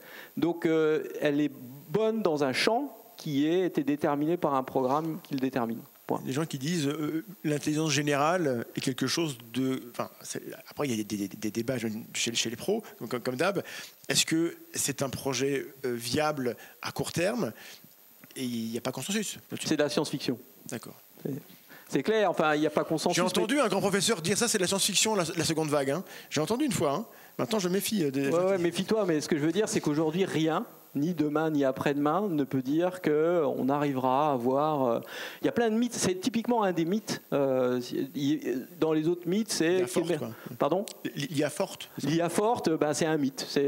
Ça relève de l'imaginaire, etc. C'est quelque chose qu'on a en point de vue qui, de toute façon, aujourd'hui, rien ne peut dire qu'on arrivera à ça. Mais rien ne dit qu'on n'ira pas. Ça, l'avenir le dira, mais c'est pas demain.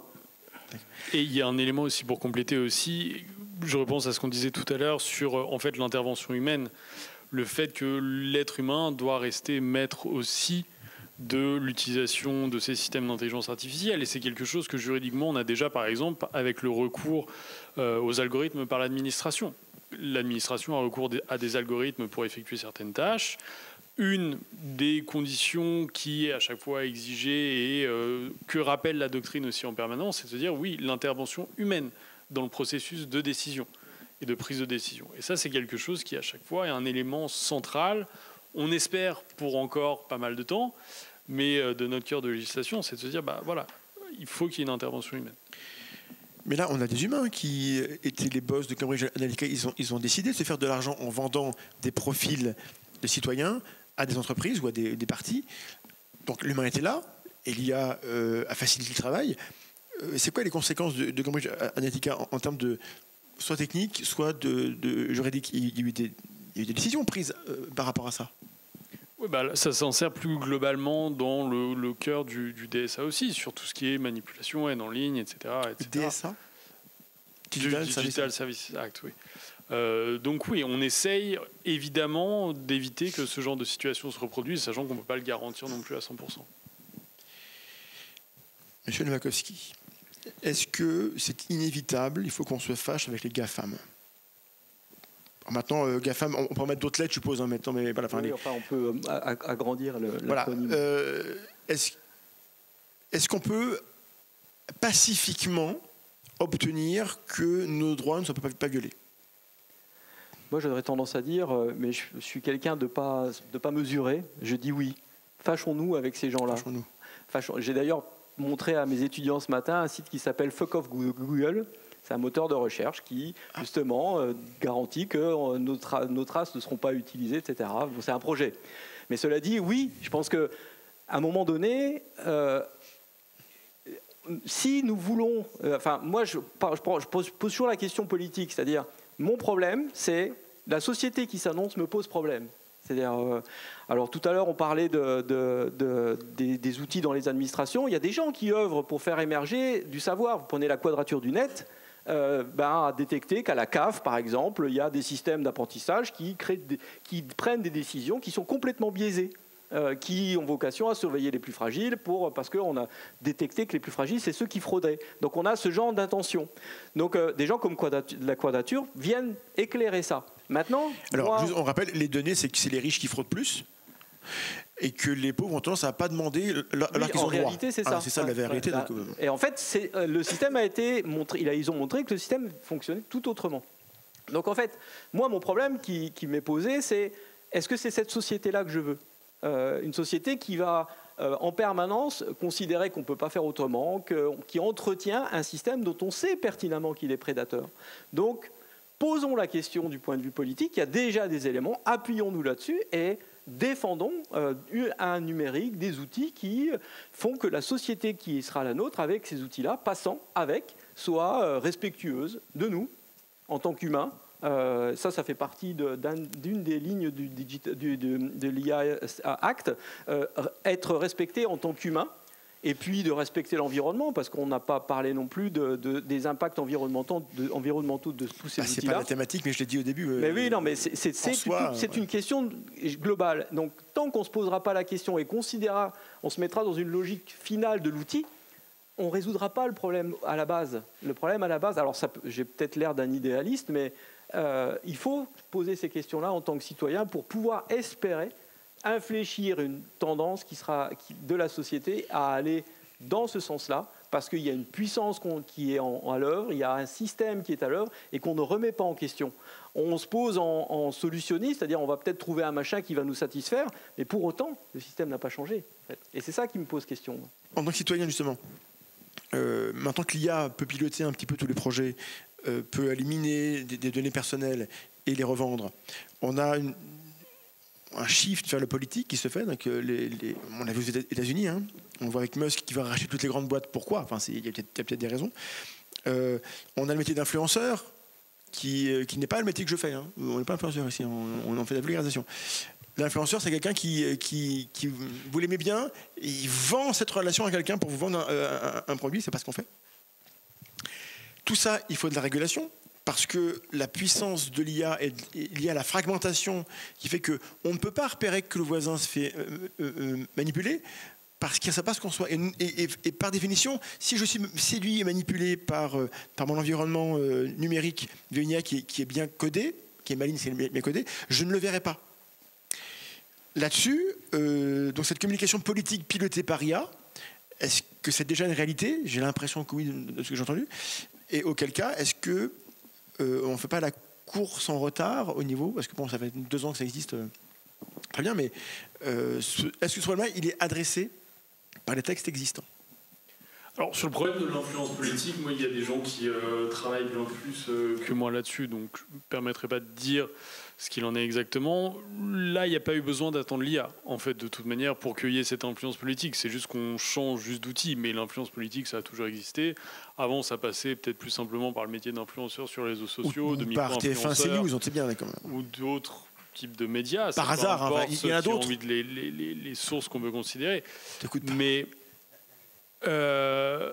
en dehors de ça, pour revenir aussi sur la question de faut-il se fâcher avec les GAFAM, notre droit en fait du numérique à l'heure actuelle est le produit non pas de disputes franches et directes, mais en tout cas de tensions. On est toujours sur une forme de ligne de tension avec ces grandes entreprises. Peut-être qu'au lieu de se fâcher frontalement avec elles, il faudrait encore une fois peut-être développer nous-mêmes des solutions. Peut-être faudrait les taxer. Je dis ça comme oui, ça, aussi, il y a cette question-là, mais bon. Il faudrait aussi peut-être développer des solutions au niveau européen qui soient plus en accord avec nous, justement, un ensemble de valeurs qu'on essaye de porter.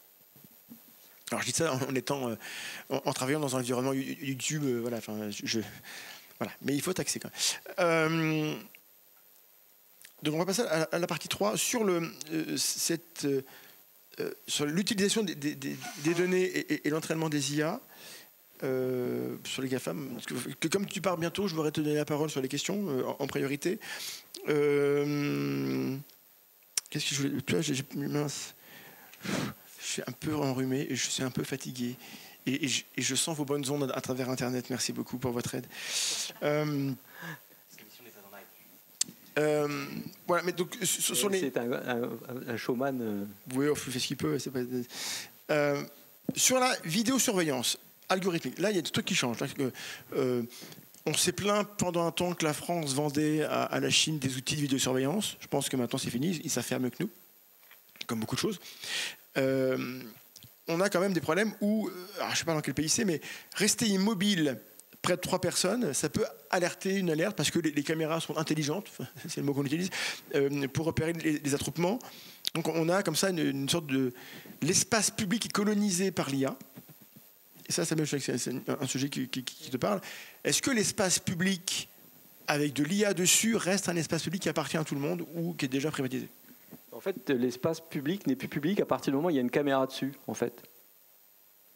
À partir du moment où je passe dans c'est public quand même, là on est en public. Là les caméras sont... Mais une caméra de surveillance, de vidéosurveillance, en fait, crée les conditions de... L'espace public, je dois pouvoir évoluer sans être surveillé, observé, et pouvoir y faire ce que bon me semble, dans la mesure où je respecte la loi. C'est-à-dire que je ne fais pas un truc qui est répréhensible.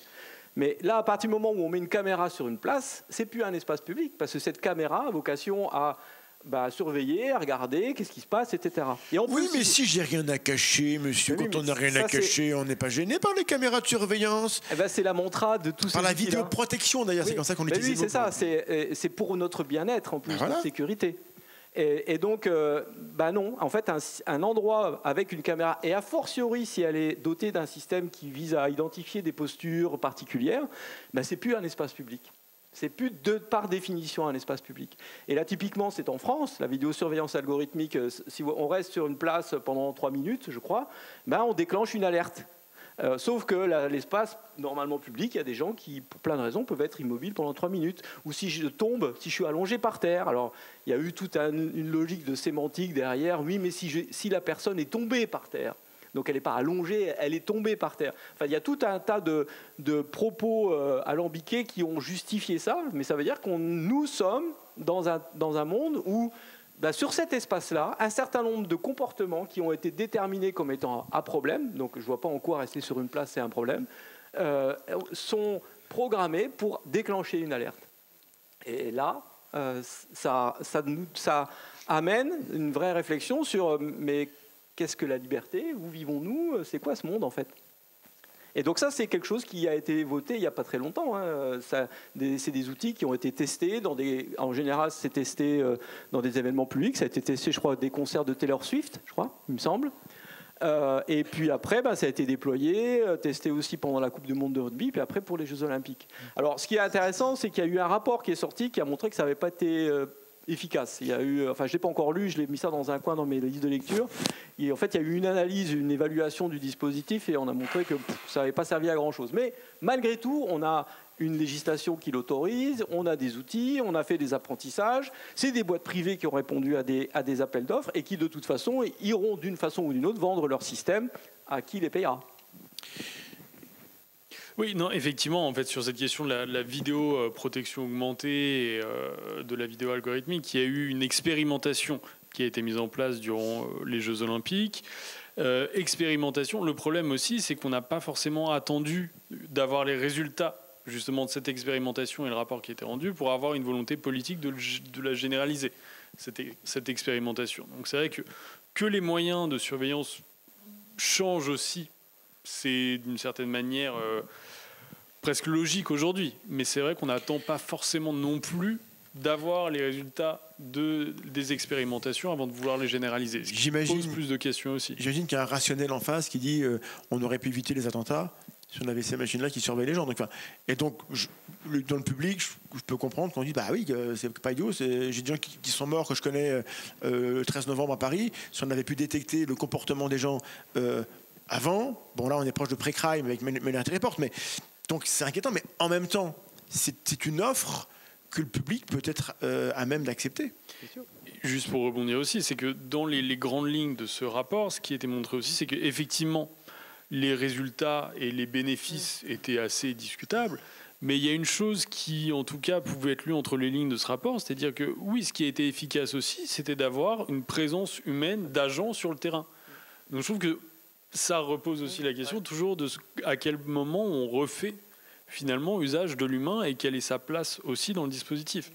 Donc évidemment que les dispositifs de vidéoprotection de ce genre-là, oui, ça aura sûrement des bénéfices, mais le bénéfice le plus important, c'est la présence humaine derrière. Et puis, c'est comme le vaccin, il y a balance bénéfice-risque, donner du pouvoir à des gens pour accuser quelqu'un qui n'a rien fait, ça peut être gênant. Dans plein de situations, il y a des endroits du monde où ils le font, et on dit que c'est pas bien déjà. Du coup, on le sait. Alors, comme tu nous quitter dans peu de temps, j'aimerais te demander, est-ce qu'il existe des solutions techniques, pour rester un peu sur le côté de l'actualité, pour se protéger contre les dangers potentiels du minage des données privées par les IA actuelles? On pense au VPN, est-ce que c'est un intérêt, les bloqueurs de trackers, la navigation privée, je ne sais rien. Qu'est-ce qu'on peut utiliser comme outil pour protéger nos données personnelles, si jamais on pense qu'il faut le faire? Après, c'est des règles de base, c'est-à-dire que utiliser un compte spécifique, c'est-à-dire ne pas mélanger mes comptes perso et mes comptes pro, par exemple, si je veux l'utiliser pour... Donc déjà, ça, c'est une règle de base. Je pense que ça ne veut pas dire ne pas. Il y a tout un tas d'outils qui peuvent être utilisés parce qu'ils apportent des réponses. Donc il faut savoir qu'est-ce que j'accepte de laisser de moi pour avoir soi-même une évaluation de ce que je laisse et du rendu qui va m'être fait. Oui, il y a une transaction, quoi. Une transaction. Qu'est-ce que j'accepte ? Qu'est-ce que j'accepte ? On le fait tous. On le fait tous. En utilisant Google, par exemple, on fait tous la transaction. Ben, la réponse, je vais la voir. Bon, je sais que ce système-là est fichu de cette façon-là. Je vais encore avoir une pub. Alors moi, j'ai des pubs pour les escaliers pour vieux. Les ascenseurs pour vieux.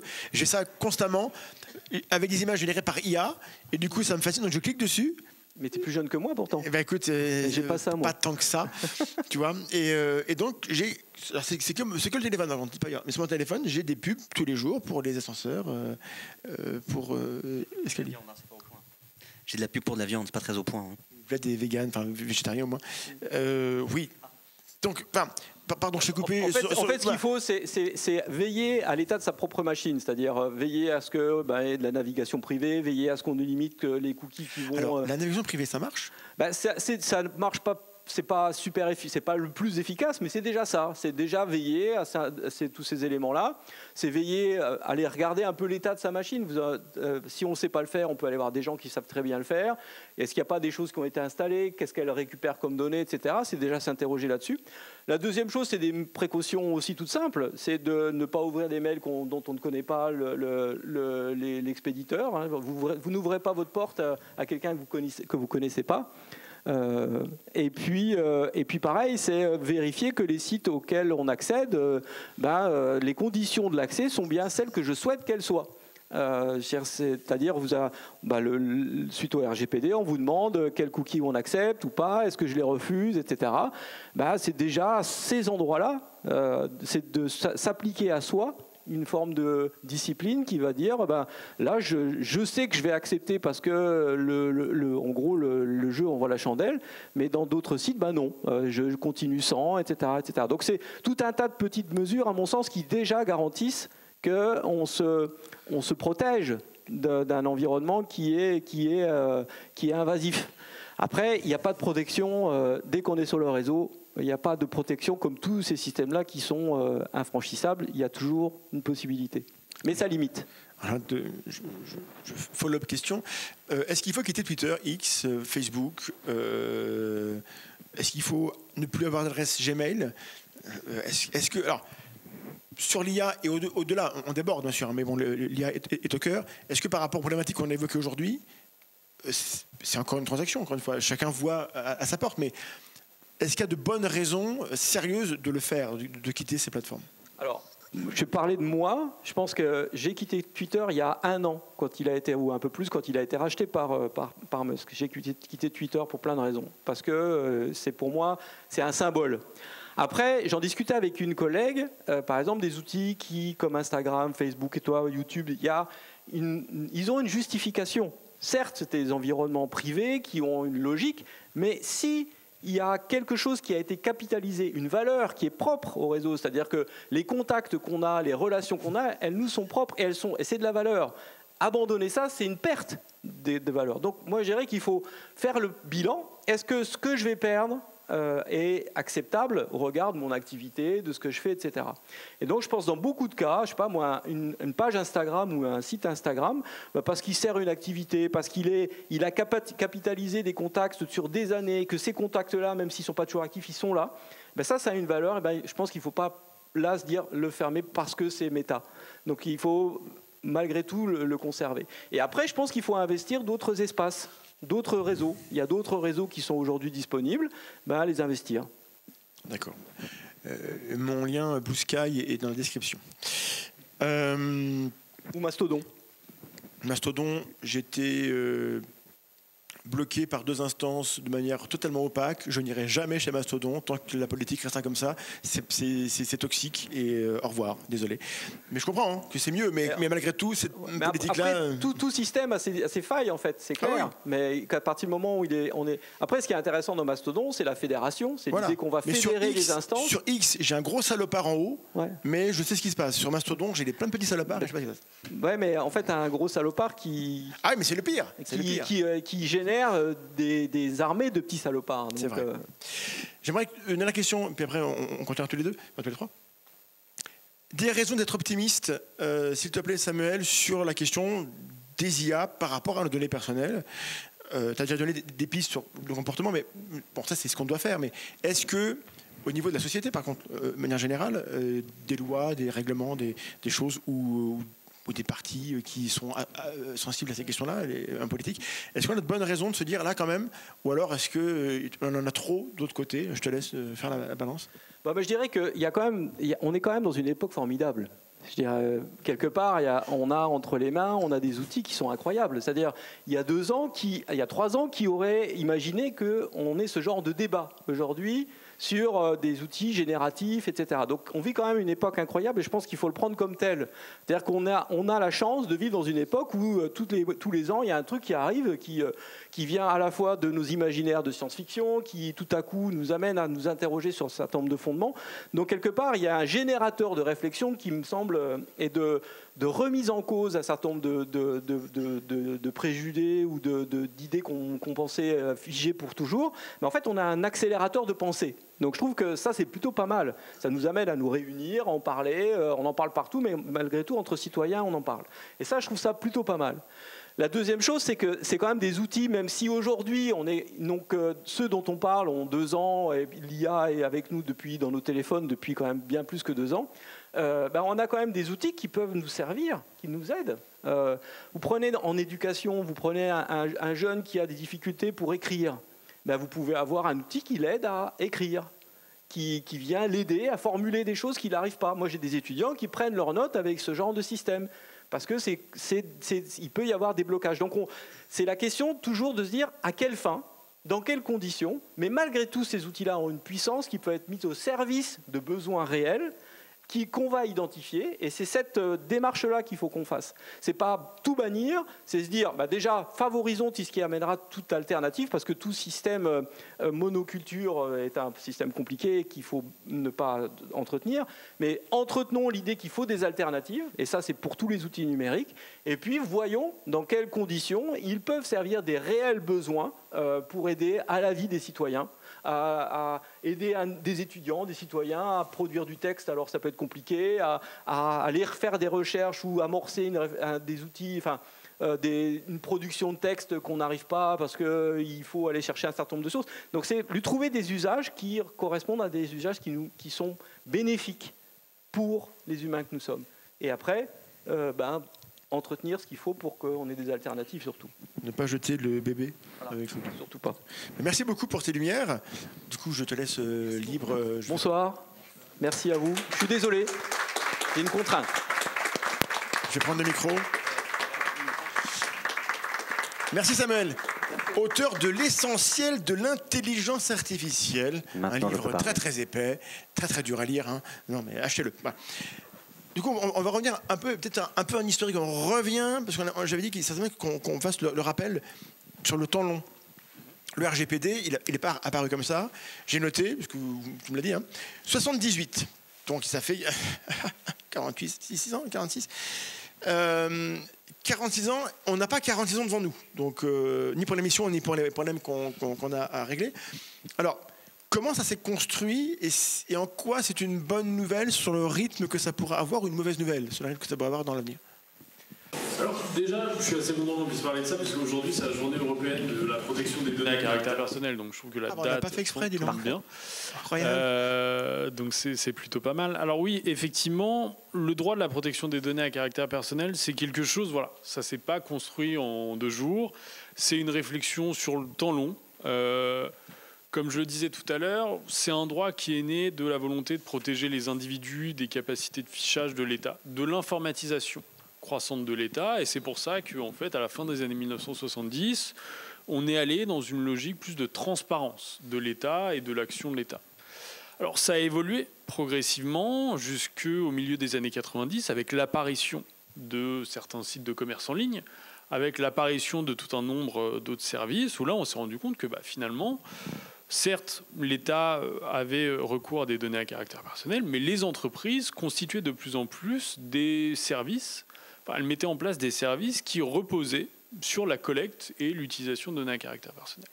Donc là aussi, le droit a évolué petit à petit pour prendre en compte ces éléments et pour arriver au milieu des années 2010, on est après les révélations d'Edward Snowden, d'ailleurs en plus qui n'est pas négligeable non plus politiquement, de se dire bon bah voilà, il faudrait réformer le cadre juridique pour avoir des règles qui s'appliquent à la fois au secteur public mais également aux entreprises et pour un petit peu adapter ce modèle à l'évolution des technologies aussi.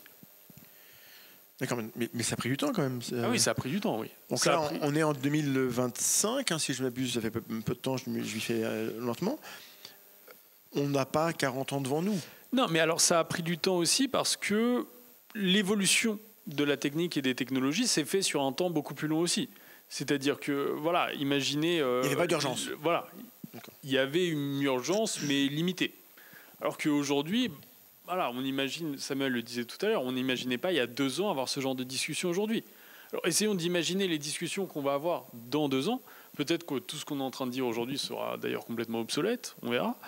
Mais voilà, la technologie aussi, il y a une accélération du recours à la technologie. Et une accélération, non pas simplement du recours à la technologie, mais de sa capacité d'appropriation par le public. Oui. Ce qui change aussi beaucoup. Donc, ça pose la question, n'est-ce pas Samuel est parti, mais vous êtes enseignant aussi, hein, donc le côté enseignement, qu'est-ce qu'on peut dire sur les besoins d'éducation du public, soit sur les techniques informatiques, soit sur le droit en lui-même, parce que autant on apprend les maths et Pythagore à l'école, autant le droit constitutionnel ou le droit de la propriété intellectuelle, la plupart des gens, dont moi, on n'a pas eu un cours. Hein. J'ai eu des cours d'économie qui étaient pas... Voilà, bref. Non, c'était pas foufou. Hein. Donc, est-ce qu'il y a des moyens pour le citoyen de se mettre à jour, de se documenter, d'être au courant? Est-ce qu'il y a des cours du Collège de France, des trucs, pour comprendre ce qu'on peut faire, au-delà même, déjà pour savoir où on est, avant d'agir, sur l'état du droit français, l'état du droit européen, l'état du droit sur les questions de ces données personnelles. C'est-à-dire, est-ce qu'il y a des méthodes hors université pour se former à la question? Oui, tout le monde ne pourra pas aller faire un master en droit. C'est pas possible, on n'a pas envie. Hein. Désolé, non, mais on vous aime bien, j'en connais quelques-uns, des juristes. On vous aime bien, mais... Non, mais c'est sincèrement... Mais bon, voilà, donc... on ne peut pas demander aux gens d'être experts en tout, mais malgré tout, j'ai l'impression qu'on est très nombreux, moi y compris, à être très ignorants de ces choses-là. On ne peut pas laisser quelques experts venir à la télé ou sur les plateaux ou ici, donc c'est charmant, c'est intéressant, mais nous dire ce qui est vrai. Comment est-ce qu'on peut s'émanciper? S'émanciper du juriste? De l'expert, pour partager avec lui après un espace où on peut discuter et comprendre. Alors, bonne question qui dépasse mon rôle strict de juriste ici. Alors oui, à partir du moment où on n'a pas attendu l'IA pour que les gens puissent se former à certaines choses. C'est-à-dire que n'importe qui peut aller dans une bibliothèque et, je ne sais pas, est-ce qu'il vient intéressé par le droit constitutionnel, prendre un manuel de droit constitutionnel pour avoir... Je vais être piquant. Est-ce que je peux demander à DeepSeek ou à ChatGPT de résumer, de documenter, de m'éduquer sur le... Bien sûr. Alors, DeepSeek ne va pas transférer directement l'information dans le cerveau, il faudra le lire quand même. Ah ouais. Donc voilà, après c'est juste aussi la façon de présenter l'information. Mais en soi, de toute manière, oui, c'est un facilitateur d'information. Et c'est aussi une des parties du débat qu'on a eu sur est-ce que ChatGPT, par exemple, est-ce que ça remet en cause le métier de professeur, par exemple. On pouvait se poser la question aussi par rapport à Wikipédia. Est-ce qu'en soi Wikipédia rend obsolète le métier du professeur? Il faut bien se rendre compte aujourd'hui que la problématique, c'est plus celle de l'accès à l'information. La problématique, c'est pas celle de l'accès à l'information. La vraie compétence, ce ne sera pas la capacité à aller chercher l'information. C'est-à-dire que si on prend un autre exemple, avant, quand on faisait une thèse, par exemple une thèse en droit, on avait besoin d'un ouvrage, et on prenait le train pour aller dans la bibliothèque qui avait l'ouvrage en question. Aujourd'hui, on a des bases de données en ligne qui nous permettent d'avoir un accès renforcé à la connaissance, à tout plein d'articles juridiques, scientifiques, etc. Et tant pis pour la SNCF. peut-être le sujet de notre émission. Mais aujourd'hui, en tout cas, on a cette démocratisation aussi de l'accès à la science et de l'accès aux ressources scientifiques.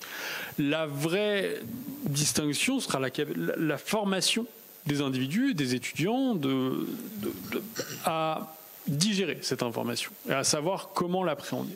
Donc il y a un changement, je pense, sur la façon d'appréhender le mode d'acquisition des compétences. Alors là-dessus, est-ce qu'il y a des choses qui existent, des initiatives pour aider le citoyen à s'emparer de ces notions-là? Bon, voilà. Il y a de la vulgarisation en astronomie, il y a beaucoup de trucs. Il y a des clubs, en botanique, il y a plein de choses. C'est la culture scientifique qui descend vers les gens. Voilà. Est-ce que sur ce qui constitue nos droits, sur la Constitution, sur les lois, sur le Parlement, je déborde un peu, mais bon, c'est pour se défendre contre le danger potentiel d'une IA qui arrive avec un droit extraterritorial américain qui s'impose. Si on est complètement inculte sur comment marchent les lois, on sera totalement incapable d'entendre si un jour quelqu'un vient avec une bonne idée. Et moi, je veux être capable, si quelqu'un me dit, voilà, par rapport à tout ça, j'ai une solution, c'est tel texte qui oblige telle ou telle chose, de le distinguer, lui, de tous les charlatans, voilà, de tous les idiots qui disent n'importe quoi. Et hors cette distinction, si on n'est pas un petit peu armé dans les disciplines, on ne peut pas la faire. Donc, est-ce que là-dessus, sur la culture du droit en lien avec ces questions-là, des choses existent? Ça dépasse encore votre sujet. Ça dépasse le sujet. Alors sur la culture du droit, évidemment, il y a tout plein de choses qui sont faites justement en termes de vulgarisation scientifique, par exemple, ou en termes d'accès au droit. Il y a une question qui a fait l'objet d'actualité. Après, c'est quelque chose qui se pose par rapport au droit et au droit du numérique, mais ça peut se poser par rapport à n'importe quelle question. C'est, en gros, la problématique globale, c'est comment se prémunir des fake news, en gros, qui sont diffusés via l'IA. Encore une fois, là, oui, on a des instruments juridiques qui sont censés... Alors, parlons de ça. L'une des inquiétudes, c'est qu'on a actuellement des fermes à trolls qui ont beaucoup généré de fake news pendant les élections. Bon, c'est situé dans différentes zones du monde, notamment en Russie. Bon, Géorgie, je crois, je sais pas. De toute évidence, cette technologie-là, elle va rendre extrêmement peu coûteux le fait de parasiter des démocraties. C'est déjà ce qui est en train de se passer, des trolls partout, de la confusion. Comment une démocratie se défend contre si on militarise l'IA contre la démocratie?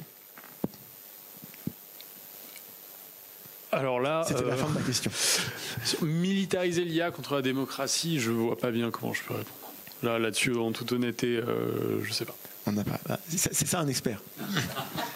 Non, alors j'ai vu les précédentes vidéos, c'était encouragé. C'est pas une pique. C'est très bien qu'un expert nous dise, ça je sais pas, donc je vous dirai pas. Ceux qui ne disent jamais ça, je vous interroge sur le Poitou et le climat du Poitou, alors la culture de la betterave sucrière, et si vous avez des réponses à tout, j'arrête de vous inviter. Alors, ce que vous voulez nous parler.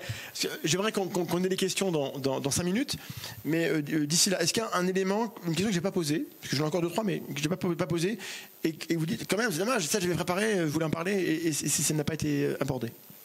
Cette question de est-ce qu'il faut rester pessimiste, est-ce qu'il faut être optimiste, c'est la question que je posais à Samuel tout à l'heure. C'est la question générale, mais oui. Voilà, question générale. Je pense encore une fois, il faut aussi essayer d'aller au cas par cas, en fonction des différents domaines. Voilà, on parle beaucoup d'IA. Il y a eu pas mal de controverses sur le rôle de l'IA dans l'art, par exemple. Dans l'art, c'est un tout autre... tôt ou tard, parce que là j'ai un artiste... Il faut en parler. Qui a des idées là-dessus. On a une opinion... Et puis on s'engueule entre nous, parce que moi j'utilise un peu, parce que c'est pratique. C'est inacceptable. Et c'est parfaitement discutable. Pas de problème. Mais voilà, donc, bon, je vous laisse développer là-dessus, mais c'est vrai que c'est un truc à part. Voilà, la question de l'IA dans l'art, donc la question du rôle de l'IA pour la propriété intellectuelle, etc. Alors je ne suis pas du tout là non plus spécialiste de propriété intellectuelle, je ne suis pas privatiste, mais voilà. On sait aussi qu'en contrepartie, dans le domaine de la santé notamment, on sait que l'IA potentiellement va pouvoir simplifier un certain nombre de tâches, va pouvoir assister les médecins, les chirurgiens dans cette question de l'aide au diagnostic, etc. Donc voilà, encore une fois, essayer d'être mesuré aussi et avoir peut-être une réflexion un peu plus... Alors, je sais qu'on est pris de court par la technologie, mais sur le temps long. aussi de ce rapport à l'innovation. On disait, la réglementation sur la protection des données, c'est presque 50 ans de réflexion pour en arriver à savoir qu'est-ce qu'on veut instaurer comme genre de règles et dans quel genre de société on veut vivre aussi par rapport à notre rapport à nos données et de manière plus générale à la vie privée aussi. Donc l'IA, on le disait tout à l'heure, c'est quelque chose dont on parle beaucoup. On a une sursaturation aussi des débats sur la question de l'IA sans au final vraiment se dire oui, mais pourquoi faire ? Ou qu'est-ce qu'on veut en faire ? Qu'est-ce qu'on en attend ? On sait que c'est quelque chose qui inquiète, mais c'est aussi quelque chose pour lequel il y a des opportunités. Qu'est-ce qu'on peut attendre de ces opportunités ? Parlons plus des opportunités que ça peut avoir dans le domaine de la santé, par exemple. Je ne suis pas spécialiste de santé non plus, on risque de décevoir tout le monde, mais voilà, d'essayer d'avoir un discours qui soit peut-être plus mesuré aussi. Sauf qu'on ne pourra pas faire ça. L'IA est arrivée, elle va partir à faire un saut sur fait la guerre. C'est dans Dune, ça c'est dans les préquels de Dune. Voilà. Parce que dans Dune, il n'y a pas d'ordinateur. Vous remarquez, il est élémentaire, mais là, c'est pas le sujet. Donc, on peut parler d'éthique, c'est-à-dire que l'intérêt, c'est que les IA qui seront là existent, elles pourront aider les gens, les personnes qui sont isolées, avoir un assistant, une personne âgée chez elle, avoir une IA pour les aider, c'est pareil, ça peut se obéir. Est-ce qu'il est possible, est-ce qu'il y a des mouvements qui existent, soit privés, soit publics, soit pour aller vers une IA éthique? Et qu'est-ce que ça pourrait vouloir dire? Alors, le rapport au terme d'éthique, en tout cas pour moi en tant que juriste, c'est assez complexe. C'est-à-dire qu'on a des définitions de l'éthique juridique, on a des définitions de l'éthique en médecine. On sait que l'éthique, pour nous en tant que juriste, c'est une préfiguration de la norme de droit, c'est une définition qui a été donnée, c'est ce qui vient avant la règle de droit. C'est ce qui est censé guider les comportements avant qu'une loi soit adoptée. Donc une IA éthique, c'est un terme qui, moi, me semble parfois un peu fourre-tout et sur lequel on ne sait pas vraiment quoi y associer. Parce que pour moi, une IA éthique, c'est une IA qui respecte la loi. C'est-à-dire qui propose des services qui soient en conformité avec le cadre juridique. Pour moi, c'est ça une IA. J'ai aussi noté le mot, c'est pas moi qui l'ai écrit, c'était en réunion avec les adores, IA responsable. Ça a du sens pour un juriste, il n'y a plus que vous, mais plus toi. Le dialogue entre l'informaticien et le juriste était intéressant, mais là, on peut plus. Oui, là, c'est tout pour ma pomme. Oui. Alors, dire qu'une IA est responsable, oui, moi, je pense plutôt de la responsabilité des concepteurs de l'IA aussi. Oui. Donc voilà, c'est surtout ça qu'il faut entendre derrière, c'est de savoir, si l'IA cause un dommage, quelle responsabilité on va pouvoir aller rechercher? Est-ce que ça va être la responsabilité de l'IA? Est-ce que l'IA est responsable? Est-ce que le concepteur de cette intelligence, lui, on pourra rechercher sa responsabilité?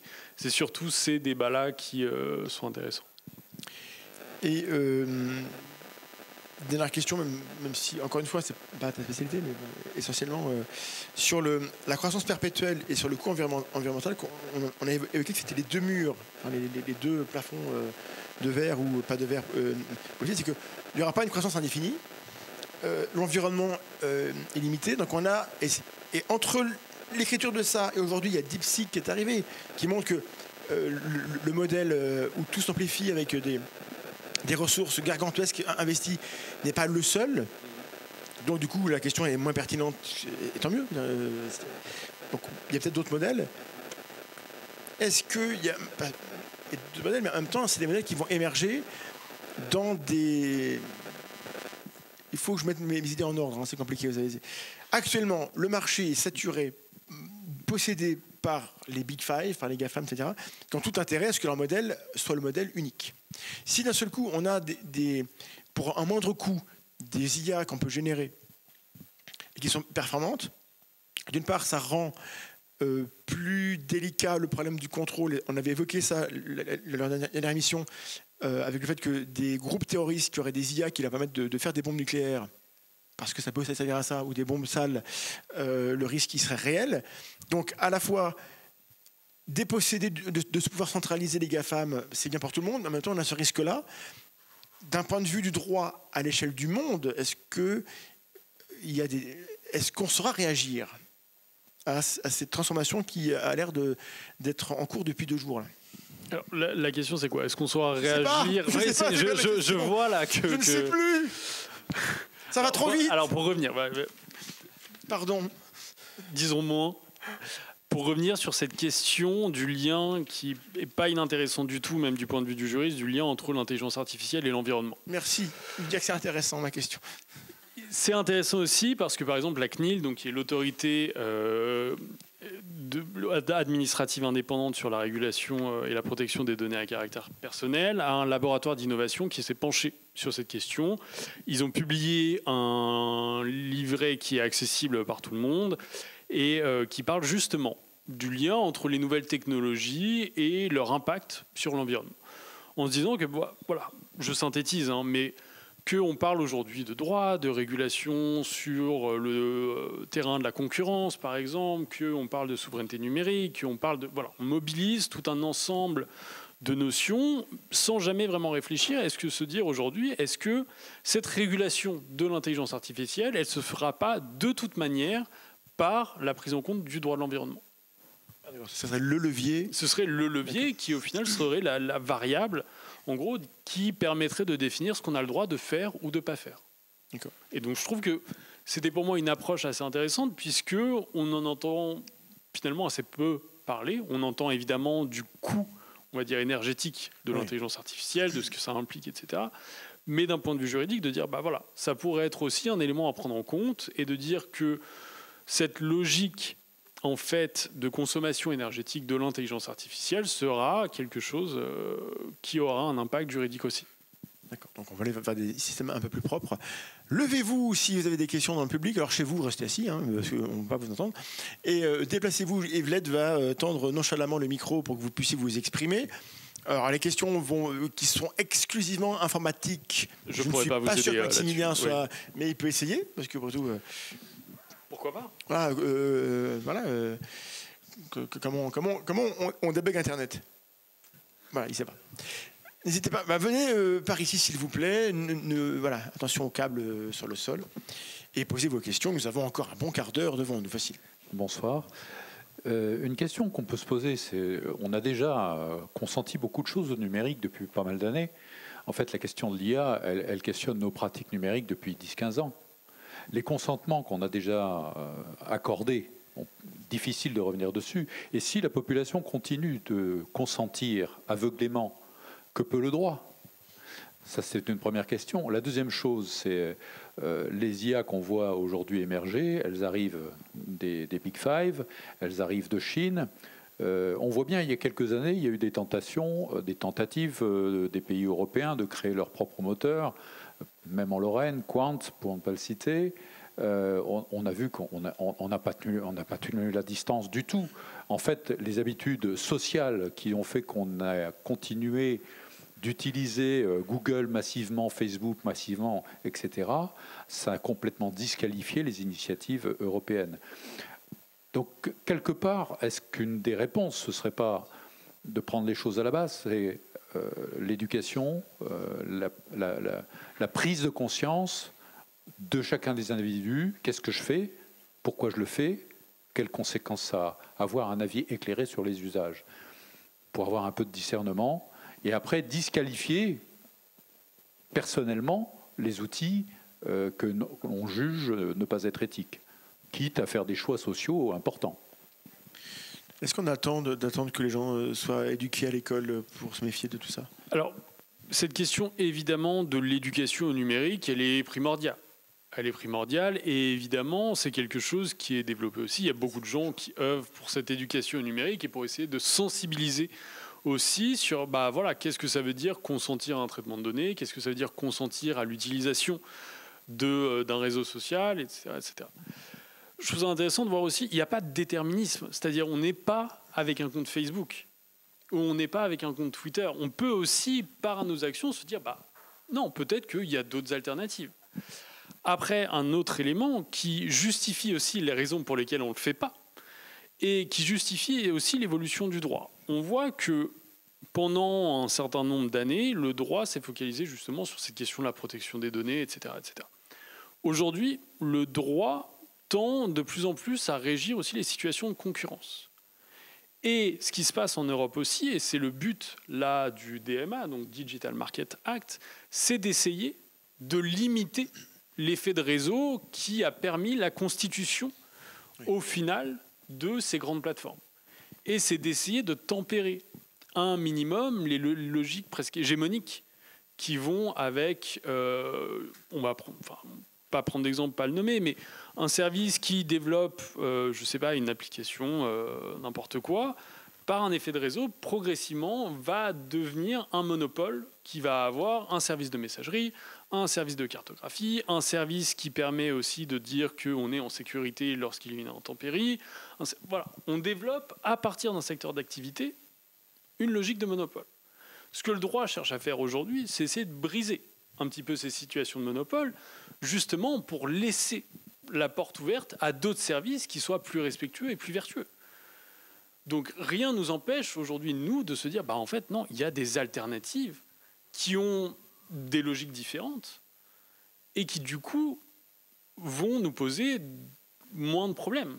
Le recours à un réseau social ou à un moteur de recherche éthique, entre guillemets, par exemple. Le problème qu'on a, c'est que quand on s'est inscrit sur Facebook, parce que tout le monde faisait comme ça à l'école, quand on allume son ordinateur et qu'on a Microsoft à l'école, quand on utilise Word, moi j'utilise Word, quand je passe sur l'autre,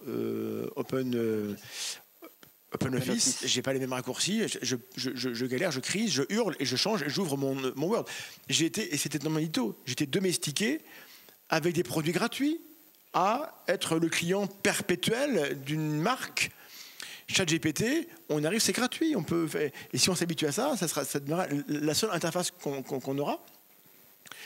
Mais le problème, c'est que ce confort des utilisateurs, on ne peut pas leur reprocher d'y céder. Quand on n'est pas expert de tout ça, même en ayant conscience, c'est tellement plus simple d'utiliser un outil qui est là, qui est disponible, plutôt qu'apprendre à en utiliser un autre qui serait open source et qui serait plus éthique. Qu'il faut bien qu'on ait une autre incitation. Cette incitation éthique toute seule, elle est rarement suffisante. Est-ce que le droit ou le politique ou que sais-je travaille là-dessus? Alors, puis et j'ajoute aussi que le fait de dire qu'on n'est pas avec un compte Facebook, on n'est pas avec un compte Twitter, incontestablement, mais il y a tout de même une grosse isolation sociale. Pour beaucoup de personnes qui ont fait le choix de s'en séparer. Bien sûr, pour le coup, même moi, c'est quelque chose que je dis en cours. Dire une fois, c'est une personne qui n'utilise pas ce genre de service, c'est aussi par définition se mettre d'une certaine manière en retrait de la vie sociale. C'est, on le disait à une époque, c'est de dire quelqu'un qui n'a pas Facebook, c'est presque suspect. Non, mais c'est vrai, ça a été la logique à un moment de dire, quelqu'un qui n'est pas sur ce réseau social, c'est bizarre, qu'est-ce qu'il a caché, pourquoi il ne montre pas, et voilà. Mais après, c'est aussi des habitudes qui peuvent se changer. Est-ce qu'il y a des incitations réelles, des démarches en cours? Je sais que dans les écoles, on a arrêté de mettre Word en OpenOffice, parce que et je crois que c'est une ministre qui a dit c'était bien parce qu'il n'y a pas de firewall. Je crois qu'elle avait dit, c'était Pécresse, elle dit des bêtises. Mais ils comprennent rien, mais ils avaient compris qu'il fallait faire cet effort-là, d'arrêter que les élèves soient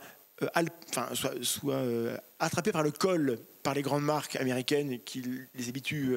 C'est pareil pour Adobe ou plein de trucs. On est habitué à ça, c'est gratuit, mais après c'est payant.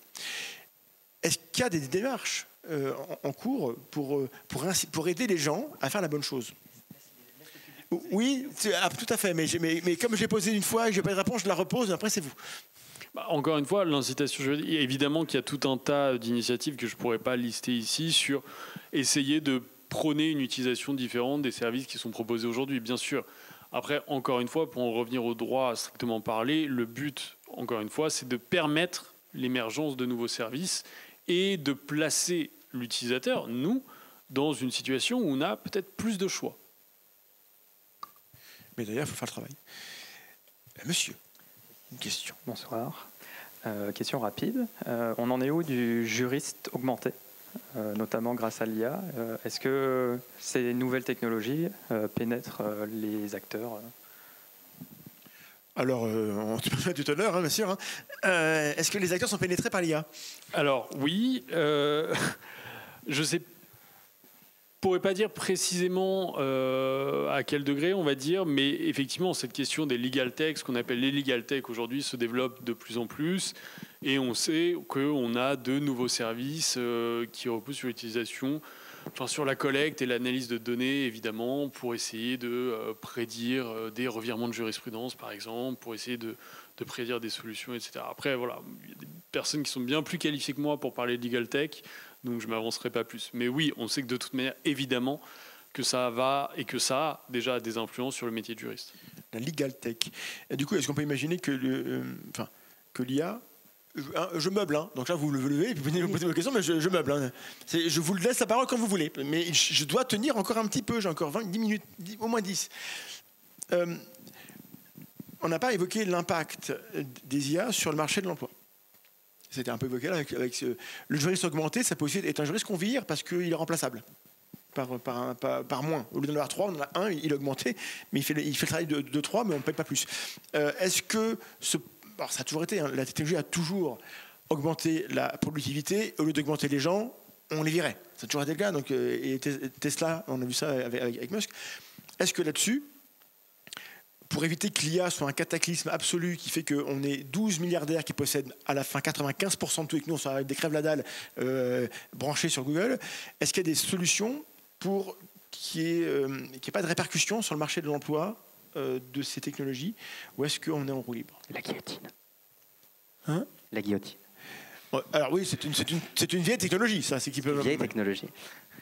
Alors là, pour le coup, n'étant pas du tout spécialiste de RH, je vois pas bien ce que je peux répondre. J'essaye des questions. Ouais, non, mais il faut, mais voilà, de se dire, je trouve que c'est tellement un débat vaste sur est-ce que, enfin, la question qui est posée, c'est est-ce que l'IA va remplacer l'humain, quoi? Est-ce que, en gros, l'IA va remplacer le travailleur? Est-ce que Oui, mais une fois qu'on a cette inquiétude, peut-être que la question, elle est un peu comme disait Samuel, c'est un peu de la science-fiction parce que voilà. Ou alors, est-ce qu'il y a vraiment des débats dans les métiers qui sont les vôtres de discuter? Est-ce que voilà, on est vraiment inquiet de la répercussion? Est-ce qu'il y a des études qui existent? Peut-être qu'il n'y a pas de consensus, c'est fort possible. Mais est-ce qu'il y a des discussions sur comment est-ce qu'on pourrait limiter, mitiger, retarder, abaisser la courbe comme pour le Covid, pour que cette transition qui se fera d'une manière ou d'une autre ne se fasse pas aux dépens des gens qui doivent avoir un métier, sinon ils meurent? Je suis pas devin. J'avoue que je suis pas devin et je peux pas deviner de quoi le monde du travail sera fait dans 20 ans. Il n'y a pas de débat aujourd'hui chez les pros? Il y a des débats. Voilà, c'est ça. Il y a des débats, par exemple dans le corps enseignant, les enseignants à la faculté n'arrêtent pas de se remettre en question sur leur rôle face justement à des intelligences artificielles et quelle doit être l'évolution du métier d'enseignant aujourd'hui. Et c'est ce que je disais tout à l'heure, le métier d'enseignant aujourd'hui, c'est plus forcément transmettre de l'information à un étudiant qui sera finalement en capacité de l'avoir peut-être par lui-même. Mais c'est d'essayer de lui traduire cette information, de faciliter sa compréhension et de lui dire où chercher. Oui. Plutôt que de dire quoi chercher et quoi trouver. Dans la pertinence, quoi. Le but, c'est pas de donner une information toute faite. Ça, aujourd'hui, oui, on se rend bien compte.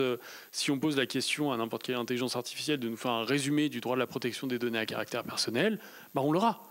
Avant, il fallait se connecter sur une base de recherche en ligne et taper ou aller ouvrir un manuel. Aujourd'hui, on a cette information. Ce qu'il faut, c'est réussir à donner aux étudiants la capacité d'aller chercher cette information.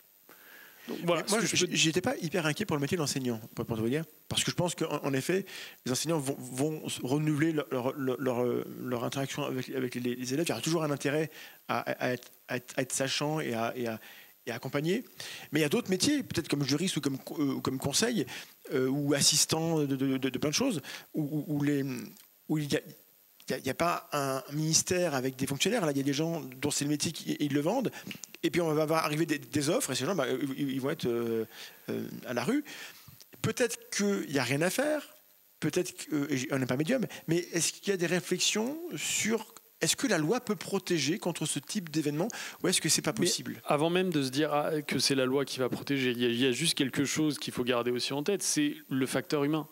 C'est que de toute manière, on ne peut pas dire « Ah, on va foutre tout le monde dehors », en gros, parce que tout va être remplacé par une IA. Oui, très bien, mais il y aura toujours la place de l'humain aussi, avec sa sensibilité, avec son expérience, avec son ressenti, avec son intuition. C'est quelque chose, je sais qu'il y a eu pas mal de débats là-dessus en médecine notamment. De dire, voilà, ça restera une aide au diagnostic.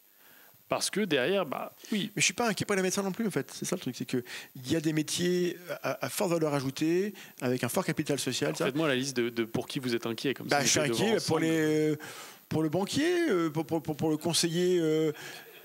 Pas trop pour lui, mais globalement pour le petit banquier, pas le patron, le petit banquier, le livreur Deliveroo qui va être remplacé par un mini hélicoptère avec un drone avec une IA dedans, pour les gens qui sont remplacés par les voitures électriques, les chauffeurs de taxi, voilà, ces métiers-là où de toute évidence c'est pas aussi facile, on n'a pas un capital culturel, c'est pas que les gens sont bêtes, mais c'est que c'est plus facile de se reconvertir lorsqu'on est médecin bac plus 12 ou prof de fac que lorsqu'on est chauffeur de taxi et puis qu'on a un peu que ça comme solution pour l'instant.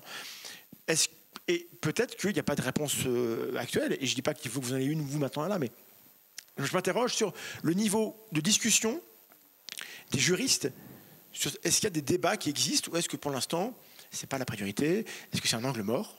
Ou est-ce que je m'inquiète, moi, pour un truc qui n'est pas pertinent? C'est possible aussi. Non, effectivement, il y a des inquiétudes, des débats sur l'avenir du marché du travail, etc., mais qui ne sont pas propres aux juristes en tant que tels. Après, les juristes, ils ont peut-être des solutions à apporter. Oui, les solutions à apporter, c'est encore une fois d'encadrer cette utilisation de l'intelligence artificielle. Après, de dire quelles règles il faudra adopter pour protéger telle ou telle profession, non, je ne sais pas. D'accord. Deux questions, on peut en prendre deux ou trois. Monsieur, n'hésitez pas à venir jusqu'ici. Et plus il y aura de questions, plus je me tairai. Ça peut vous inciter à venir. De grâce. Juste une petite chose. Pour revenir ce que vous dites, que c'est l'individu qui s'expose par certains types d'actions en utilisant toujours le même compte, etc., sur Google et tout. J'ai ouvert mon premier compte en 99 quand je me suis abonné à Internet. Mon premier abonnement, j'ai créé 5 adresses. Une la famille, une le travail, une le commerce. Adresse commerce, et quand on me demande mon adresse mail, je donne celle-là. Et ça va à la poubelle, je ne les lis même pas. Je ne lis que ce qui m'intéresse. Le résultat, c'est que les autres boîtes mail ne sont pas encombrées. Ça demande un compartiment, c'est une habitude que j'ai prise, j'ai changé, voilà. J'ai gardé ça. L'autre chose, c'est que je ne suis pas attiré par Facebook, les réseaux sociaux. Donc j'ai eu un compte Facebook pour chercher du travail, mais c'était tout. Je suis à la retraite, je ne m'en sers plus. Voilà. Et la dernière chose, je ne me sers pas de Google pour mes recherches. Je me sers du moteur Startup, qui est un métamoteur. Startup. Qui est un métamoteur. Startup.fr.com .com, faudrait que je vérifie. Je ne sais plus si c'est .fr ou .com. Mais on les vérifie, puis vous... C'était des Néerlandais. Au départ, ça s'appelait XQuick. Et ça s'est transformé en Startup. Et .com, apparemment. Il n'y a pas de... Il y a beaucoup moins de liens publicitaires. Quand je fais une recherche, j'ai 3, 4, 5 pages de résultats et non pas 4000 ou 20 000. Voilà, juste ça, c'est des petits conseils. C'est ma pratique. Hein. Je n'en tire pas gloire. Il se trouve que... Voilà. Et la dernière chose, c'est sur... C'est une question ? Non. Une observation sur l'intelligence artificielle des banquiers. Dans ma vie professionnelle, j'ai été mandataire en vente de fonds de commerce. C'est-à-dire que j'allais avec un négociateur, il négociait le prix, et moi, j'étais le rédacteur d'actes. Et j'aidais pour la présentation des dossiers de prêt. Il y a 30 ans, je vais dans une agence bancaire de la Société Générale pour présenter un dossier de prêt. C'était un boucher qui achetait son premier magasin.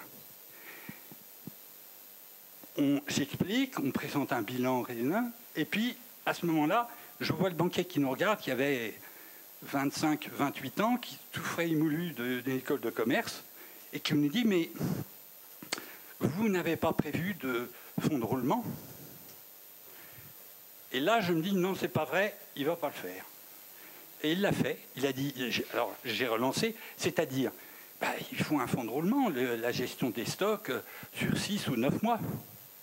Et là, j'ai vu le boucher qui regardait avec des yeux écarquillés. Moi, j'ai regardé le banquier, j'ai dit, monsieur, un stock de boucher qui a 6 mois, on ne le vend pas au couteau, on le vend à la cuillère. Voilà. Voilà. L'exemple de l'intervention humaine par rapport à l'intelligence artificielle. Mais est-ce qu'une IA aurait été aussi bête que ce jeune étudiant frais émoulu de... C'est pas sûr. Hein. Je ne pense pas. Mais ce que je veux dire, c'est que je crois quand même à l'humain. Ah oui, mais ça, c'est ce qu'on avait dit. Merci, monsieur. Et merci beaucoup. Dernière chose. Non, mais là, on est en direct. C'est pas possible. On verra. On peut se parler après si vous voulez. Monsieur, une question peut-être. Mettez-vous. Une remarque. Une remarque. Tu pourras répondre quand même. Sur l'ensemble du débat, je trouve qu'il y a une confusion totale entre l'outil et ce qui en est fait. Bon, de mon point de vue, l'IA ne menace rien du tout. L'IA est un outil, rien de plus. On a eu le même débat à l'époque de la mécanisation de l'industrie, quand les ouvrières ont jeté leurs sabots dans les machines, parce qu'elles disaient que ça allait leur voler leur sabotage. Travail. D'où le terme sabotage. Hein. Bon. Donc on confond complètement les deux. Et il y a une sorte d'évolution. Je fais ce que je peux. Juste là, sur le menton. Oui, ok, bon. Et il y a une évolution assez surprenante dans les débats. Moi, je me souviens, il y a quand même très longtemps, on parlait de civilisation des loisirs. On voyait les machines nous apporter du bien-être et amener une civilisation de loisirs dans laquelle les machines feraient notre travail. Maintenant, le problème, c'est comment être en concurrence avec les machines, comme si les machines étaient nos concurrents. Donc, faut rivaliser avec la machine, qui est censée être une aide. Donc, je ne comprends pas comment la bascule s'est faite, mais c'est absurde. À votre avis, il y a des artistes qui se retrouvent à être remplacés, hein, donc ils le vivent, hein, donc de fait. Qu'est-ce qu'on... Les métiers évoluent, c'est sûr. Ah oui, mais ça, oui. Alors, mais ça peut évoluer sans laisser les gens sur le carreau. C'est comment on fait la transition. Première chose, oui, effectivement, il y a ce principe on va dire que la technique est neutre, c'est-à-dire c'est pas porteuse elle est ni bonne ni mauvaise, qu'en gros c'est l'utilisation qu'on en fait qui va déterminer, voilà. Après, c'était quoi la deuxième question du coup ? Qu'il ne faut pas se battre contre. Oui. Et que autrefois, et c'est vrai, on était plus optimiste avec la technologie, et que d'un seul coup, il y a peut-être plein de raisons politico-sociales qui expliquent qu'on soit devenu un peu pessimiste. Vas-y. C'est pas une question de droit, c'est sûr. Non, mais c'est même une question sur le... Je ne sais pas pourquoi il y a cette inquiétude, parce que... Peut-être parce qu'on a l'impression que ces technologies, elles sont détenues par un nombre restreint aussi de personnes. Peut-être parce que vous parlez des machines. Une machine, c'est physique, on la voit, on arrive à avoir une compréhension à peu près de comment ça marche. Alors qu'une intelligence artificielle, un algorithme, une donnée, je sais pas, moi j'ai jamais vu une donnée, quoi. D'accord. Donc peut-être aussi que ça rajoute au caractère mystique, presque certains peuvent en avoir. Et donc que ça rajoute aussi une forme d'inquiétude derrière. Alors, juste pour revenir sur une petite remarque à propos du fait que des gens vont rester sur le carreau, évidemment, il n'y a plus de conducteurs de diligence, par exemple. Évidemment, chaque transformation de la société, des gens, des métiers disparaissent et des nouveaux apparaissent. Mais on n'a plus de gens aujourd'hui qui ont grandi en étant conducteurs de diligence et qui se retrouvent sur métier en 2025. Eux, ils sont en effet à l'abri. Il y a d'autres gens qui vivent aujourd'hui et eux, ils ne sont pas à l'abri. Donc on parle d'eux maintenant. C'était pas idiot d'être inquiet pour les chauffeurs de diligence à l'époque où le métier transformait peut-être. Ils sont devenus peut-être conducteurs de train, je ne sais pas. Mais... voilà, mais ça s'est pas fait tout seul. Une dernière intervention avec un point d'interrogation, ça serait cool à la fin. Et essayez, et parce que ce sera l'heure. Ma question, c'était sur les données personnelles. Tout à l'heure, on a évoqué pas mal de choses, dont la publicité, les marchés escaliers et compagnie. Et finalement, en fait, malgré que Google utilise l'intelligence artificielle ou d'autres techniques super avancées, on se retrouve à avoir des publicités qui ne correspondent pas à l'individu que l'on est. Donc finalement, on a encore une marche. Si on brouille les cartes avec Google ou avec les moteurs de recherche ou avec les informations qu'on diffuse sur Internet, on a peut-être encore une chance de s'en sortir et de préserver sa vie privée. Et puis moi, d'aimer les poivrons rouges et pas les poivrons verts, quoi. Ça, c'est beau, ça. Oui, mais la différence, c'est juste que la publicité est ciblée. C'est-à-dire que de la publicité, on va de toute manière y être soumis rien qu'en sortant dans la rue. C'est juste que là, en fait, elle est ciblée par rapport à la navigation qu'on en a. Il ne faut pas oublier que ce que je me suis dit, c'est que c'est vraiment mal ciblé. Donc c'est rassurant sur le niveau de bêtise artificielle qui est à l'œuvre. Oui, c'est ça. Voilà, donc question de cookies ou pas, accepter, pas accepter. Bon, mais là, vous n'avez pas le micro, donc les gens vont pas entendre. Je vous remercie beaucoup. Merci beaucoup, Maximilien. On peut l'applaudir. Merci pour votre invitation. Parce que j'ai posé plein de questions vachement pas cool. La revue Science et Pseudosciences numéro 351 de l'Association pour l'information scientifique vient de sortir. Il y a plein de dossiers, j'ai à peine lu. C'est de mieux en mieux, c'est très bien. Donc je les félicite. Abonnez-vous, c'est pas cher. Vlad, un mot de la fin? On t'a beaucoup entendu ce soir quand même. Moi, force m'est d'avouer que je suis immensément incompétent sur ce sujet. J'étais aussi, et pourtant j'ai beaucoup parlé, j'aurais dû me taire. Rendez-vous très bientôt, revenez nous voir, c'est quand même mieux en vrai. Bah voilà. Et donc bonne soirée et bon retour chez vous. Et bisous sur Internet.